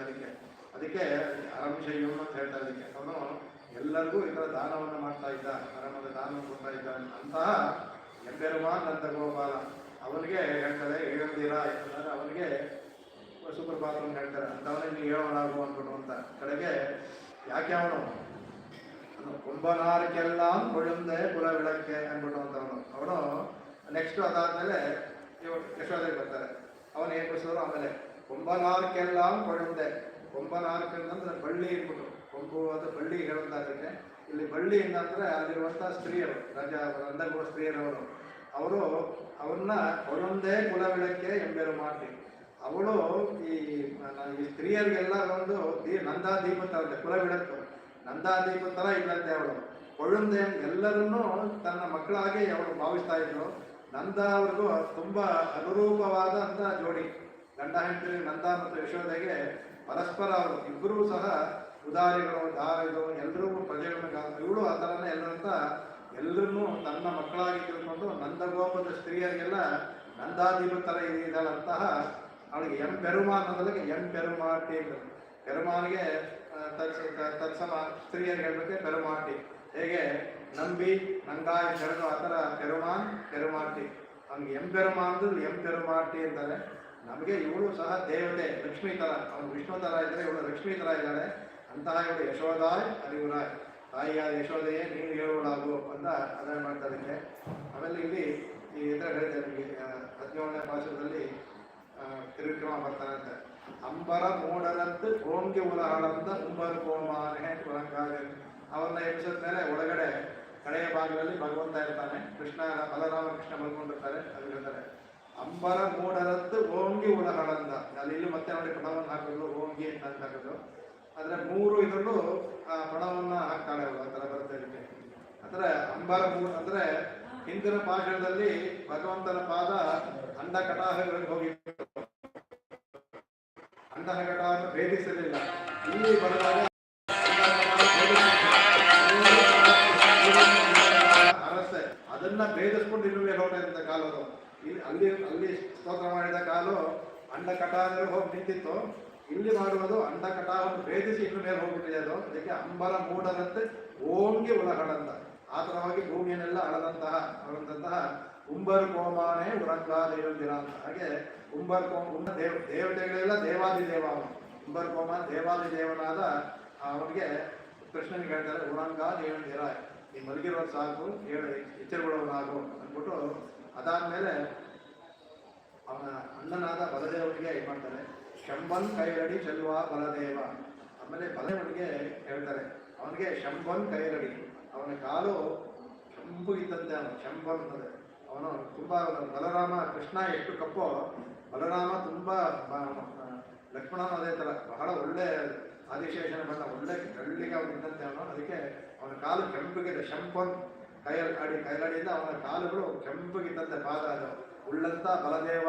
ಅದಕ್ಕೆ ಬಲದೇವನೇ ಉಂಬಿಯುಂ ನೀಯುಂ ಅಂತ ಹೇಳ್ತಾರೆ. ಉಂಬಿ ಅಂದ್ರೆ ತಮ್ಮ, ನೀನು ಮತ್ತು ನಿನ್ನ ತಮ್ಮನಾದ ಕೃಷ್ಣ. ಉಂಬಿಯುಂ ನೀಯುಂ ಉರಂಗೇರು, ಇಬ್ಬರು ಹೇಳುವರಾಗಿ ನೀವು ಅಂತ ಅವರನ್ನ ಎಬ್ಬಿಸ್ತಾರೆ. ಇದರಲ್ಲಿ ಯಾತಕ್ಕೆ ಆರ್ಡ್ರಲ್ಲಿ ಬಂದ ಅಂದರೆ ಮೊದಲು ಇವನ್ನ ಎಬ್ಬಿಸ್ಬೇಕಾಗಿತ್ತು, ಬಲದೇವನ ಅವಂತಾನೆ ಹಿರಿಯ ಬಲದೇವನ ಎಬ್ಬಿಸಿ ಆಮೇಲೆ ಕೃಷ್ಣ ಎಬ್ಬಿಸ್ಬೇಕಾಗಿತ್ತು. ಇಲ್ಲಿ ಕೃಷ್ಣನ ಎಬ್ಬಿಸಿ ಯಾಕೆ ಬಲದೇವನ ಎಬ್ಬಿಸೋದು? ಯಾದಕ್ಕೆ ಅಂದ್ರೆ ಅವನು ರಾತ್ರಿ ನಾನು ವರ್ಷ ಹೇಳಿದ್ದೀನಿ ಕೇಳ್ತಾ ಇದ್ದೀನಿ. ಅವನು ಬೆಳಗ್ಗೆ ಇದ್ದ ಅಂದ್ರೆ ಹೇಗೆ ಲಕ್ಷ್ಮಣ ರಾತ್ರಿ ಆದರೆ ಅವನು ಹಾಸಿಗೆ ಆಗ್ಬಿಡ್ತಾ ಇದ್ದಂತೆ, ಆ ಥರ ಬಲರಾಮನು ಹಾಸಿಗೆ ಆಗ್ಬಿಡ್ತಾ ಇದ್ದ. ಬಲರಾಮನ ಎಬ್ಬಿಸ್ಬಿಟ್ಟು ಕೃಷ್ಣ ಕೆಳಗಡೆ ಬಿಡ್ತಾ ಇದ್ದ. ಅದಕ್ಕೆ ಕೃಷ್ಣನ ಎಬ್ಬಿಸಿ ಬಲರಾಮನ ಎಬ್ಬಿಸ್ಬಿಟ್ಟು ಅವನು ಎದ್ಬಿಟ್ಟ ಅಂದ್ರೆ ಮೇಲೆ ಮನೆಯ ಕೃಷ್ಣ ಕೆಳಗಡೆ ಬಿಡ್ತಾ ಇದ್ದ. ಅದಕ್ಕೆ ರಾತ್ರಿ ಹೊತ್ತು ಅವನು ಬಲರಾಮ ಆದಿಶೇಷನ ಆಗ್ತಾ ಇದ್ದ. ಅದಕ್ಕೆ ಕೃಷ್ಣನ ಎಬ್ಬಿಸ್ತಾಳೆ ಮೊದಲು. ಅವ್ನು ನೋಡುವಾಗ ಗೊತ್ತಾಗುತ್ತೆ ಬಲರಾಮ ಆದಿಶೇಷನಾಗಿರ್ತಾನೆ. ಅದಕ್ಕೆ ಹಾಗಾಗಿ ಅವ್ರನ್ನ ಎಬ್ಬಿಸ್ಬಿಟ್ಟು ಆಮೇಲೆ ನೀನು ನೀನು ತಮ್ಮನು ಅಂತ ಇನ್ನೊಂದಲ್ಲ ಹೇಳ್ತಾರೆ. ಉರಂಗೇನೋ ರೆಂಬಾವ ಇಟ್ಬಿಟ್ಟು ಅದನ್ನು ಹೇಳ್ತಾರೆ.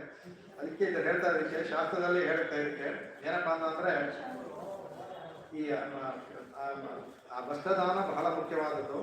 ವಸ್ತ್ರಲೇಶ ಅನ್ನೋದಕ್ಕೆ ಆಮೇಲೆ ಅನ್ನದಾನ ಮತ್ತು ನೀರು, ಈ 3 ಸಹ ಬಹಳ ಶ್ರೇಷ್ಠವಾದದ್ದು ಅಂದ್ಬಿಟ್ಟು ಅಂತ ಆ ವಸ್ತ್ರಕ್ಕೆ ಹೇಳ್ತಾ ಇದಕ್ಕೆ. ಲೋಕದಲ್ಲಿ ಒಂದು ಇದೆ, ಒಂದು ನೀತಿ ಇದೆ, ಇದು ಏನಂದ್ರೆ ಇದು ಇಡಿಯಂ ಗಾದೆ ಥರ.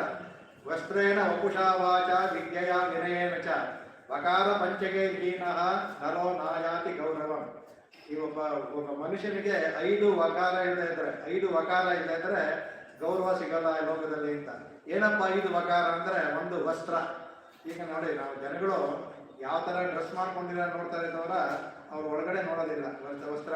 ಈಗ ನನಗೆ ಅನುಭವ ಆಗುತ್ತೆ, ಎಲ್ಲಾರು ಹೋದಂದ್ರೆ ಬಾಲ್ಗಳಿಂದ ಪಂಚೆ ಹೊಡ್ಕೊಂಡು ಹೋದ್ರೆ ಹಿಂದೆ ಬರ್ತಾರೆ, ಎತ್ಕೊಂಡ್ಬಿಡ್ತಾರೆ. ಅದೇ ನಾವು ಪ್ಯಾಂಟ್ ಗೇಟ್ ಹಾಕೊಂಡು ಹೋಗಿದ್ದಾರೆ ಸುಮ್ಮನೆ ಇರ್ತಾರೆ. ನಾವು ಪ್ಯಾಂಟ್ ಹಾಕೊಂಡು ಹೋಗಿ ತೆಗೆದ್ರೆ ಅಂತ ಯೋಚನೆ ಇಲ್ಲ, ಪಂಚೆ ಹೊಡ್ಕೊಂಡ್ಬಿಟ್ಟು ಅಂದ್ರೆ ಏನು ಗಿರಾಕಿ, ಇದು ಹನುಮಾನ್ ಗಿರಾಕಿ. ಹಾಗೆ ನಮ್ಮ ಲೋಕದಲ್ಲಿ ಬರುತ್ತೆ ಅದು. ನನಗೆ ಆಗಿದ್ದು ಅಂತ ಹೇಳ್ತೀನಿ ನಿಮಗೆ ಕತೆ, ಆದ್ರೆ ಇವತ್ತು ನಾಳೆ ಹೇಳ್ತೀನಿ.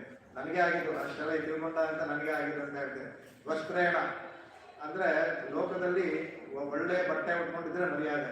ನೀವು ಈಗ ನೆನ್ನೆ ರೈಪುರ್ ಹೇಳಿದ್ರೆ ಅವ ಹರ್ಕಲ್ ಬಟ್ಟೆ ಹಾಕೊಂಡು ಗಾಡಿ ಕೆಳಗೆ ಮಲಗಿದ್ರೆ ಆ ಸೇನಾ ನಾಯಕನೇ ಚೀ ಅಂತಾನೆ ಅವನಿಗೆ.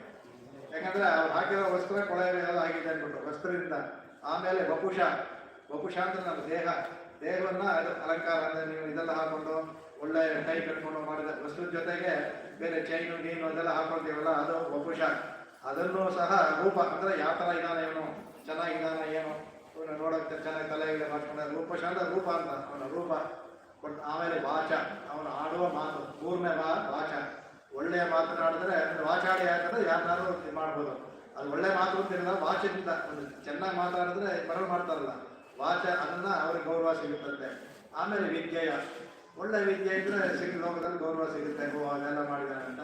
ಕಡೆಗೆ ವಿನಯನಚ, ಒಳ್ಳೆ ವಿನಯವಂತರಾಗಿದ್ದರೂ ಸಹ ಲೋಕದಲ್ಲಿ ಗೌರವ ಸಿಗುತ್ತೆ. ಈ 5 ಸಹ ವಕಾರ ಪಂಚಕ ಅಂತ ಅಂದ್ರೆ ವಸ್ತ್ರ, ವಪುಷ, ಭಾಷಾ, ವಿದ್ಯಾ, ವಿನಯ. ಈ 5 ಇದ್ರೆ ಲೋಕದಲ್ಲಿ ಗೌರವ ಸಿಗುತ್ತೆ ಅಂತೆಲ್ಲ ಹೇಳ್ತಾರೆ. ಇದನ್ನ ಅವಳು ತೋರಿಸ್ಕೊಡ್ತಾಳೆ. ಅದಕ್ಕೆ ಇದನ್ನ ರಾಮಾಯಣದಲ್ಲಿ ಬರೋದು ಹೇಳಿದ ಶ್ಲೋಕ. ಅದರಲ್ಲಿ ರಾಮನಿಗೆ ಹೇಗೆ ಇದಾದ ವ್ಯಸನೇಶು ಮನುಷ್ಯಾಣ ದೃಶಂ ಭವತಿ ದುಃಖಿತ. ಮನುಷ್ಯರಿಗೆ ವ್ಯಸನಾದ ಅಂದ್ರೆ ರಾಮನಿಗೆ ದುಃಖ ಆಗ್ತಿತ್ತಂತೆ. ಅದಕ್ಕೆ ಉತ್ಸವೇಶು ಸರ್ವೇಶು ವಿದೇವ ಪರಿತುಷ್ಯತಿ. ಅವ್ರ ಮಗಳಲ್ಲಿ ಉತ್ಸವ ಆಯಿತು ಅಂದ್ರೆ ಇವನು ತಂದೆ ತಮ್ಮನೇಲಾಗೋ ಥರ ಸಂತೋಷ ಪಡ್ತಿದ್ದಂತೆ. ಪರಾನ್ ಸ್ವಜನವನ್ ನಿತ್ಯಂ ಕುಶಲಂ ಪರಿಪೃಚ್ಯತಿ. ನಿತ್ಯ ಎಲ್ಲ ಹೋಗಿ ಅವನಿಗೆ ಕುಶಲವನ್ನು ಕೇಳ್ತಾ ಇದ್ದಂತೆ. ರಾಜ್ಕುಮಾರನಾಗಿದ್ರು ಚೆನ್ನಾಗಿದ್ರು, ಅವನು ಕುಶಲವನ್ನು ಎಲ್ಲರೂ ಕೇಳ್ತಾ ಇದ್ದಂತೆ. ಕಥಂಚಿತ್ ಉಪಕಾರೇಣ ಕೃತೆ ನೈಕೈಕ ತುಷ್ಯತಿ. ಯಾರಾದ್ರೂ ಒಂದು ಚಿಕ್ಕ ಉಪಕಾರ ಮಾಡಿದ್ರು ದೊಡ್ಡ ಉಪಕಾರ ಮಾಡುವಂತರ ಸಂತೋಷ ಪಡ್ತಂತೆ ಭಗವಂತ. ಅದಕ್ಕಿಂತ ಮುಖ್ಯವಾದದ್ದು ನಸ್ಮರತ್ಯಪಕಾರಾಣ ಶತಮತ್ಯಾತ್ಮವಂತಯ. ಅದೇ ತರ ದೊಡ್ಡವರು ಬೇರೆಯವರು 100 ಅಪಚಾರ ಮಾಡಿದ್ರು ಸಹ, ಇವನಲ್ಲಿ ಅಪಕಾರ ಮಾಡಿದ್ರು ಸಹ ನಸ್ಮರತಿ, ಅದನ್ನ ತಲೆಗೆ ಇಟ್ಕೊಳ್ತಿರುವಂತೆ. ಚಿಕ್ಕ ಉಪಕಾರವನ್ನು ಜ್ಞಾಪಕ ಇಟ್ಕೊಳ್ತದಂತೆ. ಅವರು 100 ನಮ್ಮಲ್ಲಿ ಅಪಕಾರ ಮಾಡಿದ್ರು ಸಹ ಅವರು ಜ್ಞಾಪಕ ಇಟ್ಕೊಳ್ತಾ ಇರಲಿಲ್ಲ ಅಂತ ರಾಮನಿಗೆ ಹೇಳ್ತಾರೆ. ಅದಕ್ಕೆ ಹೇಳ್ತಾರೆ. ಆಮೇಲೆ ಚಾಂದೋಗ್ಯವಂಶದಲ್ಲಿ ಅವ್ರಿಗೆ ಅದಕ್ಕೆ ತಸ್ಯ ನಾಮ ಮಹದ್ಯಶಃ ಅಂತ ಬರುತ್ತೆ. ಅವನಿಗೆ ಬ್ರಹ್ಮನಿಗೆ ಹೆಸರು ಮಹಾ ಅಂತ, ಅವನಿಗೆ ಸತ್ ಅಂತ ಅವನ ಹೆಸರಿಗೆ ಮಹಾ ಅವನಿಗೆ ಹೆಸರು. ಅದಕ್ಕೆ ತಸ್ಯ ನಾಮ ಮಹದ್ಯಶಃ. ಮಹತ್ತಾದ ಯಶಸ್ಸು ಅನ್ನೋದು ಭಗವಂತನ ಹೆಸರು. ಅದಕ್ಕೆ ಯಶ ಅನ್ನೋದು ಬ್ರಹ್ಮ. ಅದಕ್ಕೆ ಯಶೋಧ, ಯಶಸ್ಸನ್ನು ಕೊಡುವವಳು ಯಶಸ್ಸನ್ನು ಕೊಡುವವನು ಯಶೋಧ ಭಗವಂತ. ಯಶೋಧಾ ದೀರ್ಘ ಮಾಡಿದ್ರೆ ಸ್ತ್ರೀಲಿಂಗ ಆದ್ರೆ ಯಶಸ್ಸನ್ನು ಕೊಡುವವಳು ಯಶೋಧ ಅಂದ್ಬಿಡುವಂತ.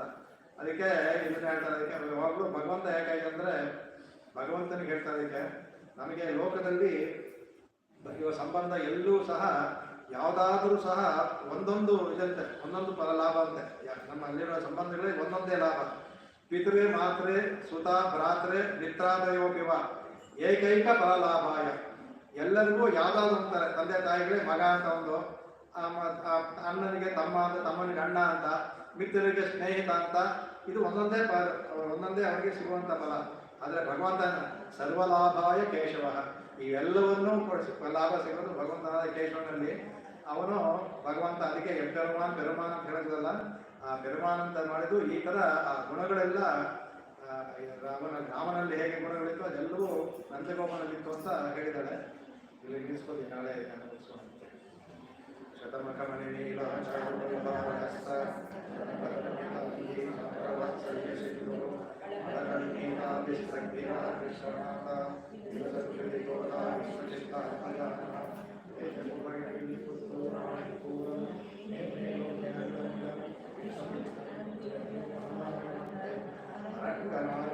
அபிமானை முடிசூடி கொடுத்தமானே திருப்பாவை மாட்டாரைக்கும் நீரைத்த கையில் திங்கள் காணாலே ஆய புகை 100 40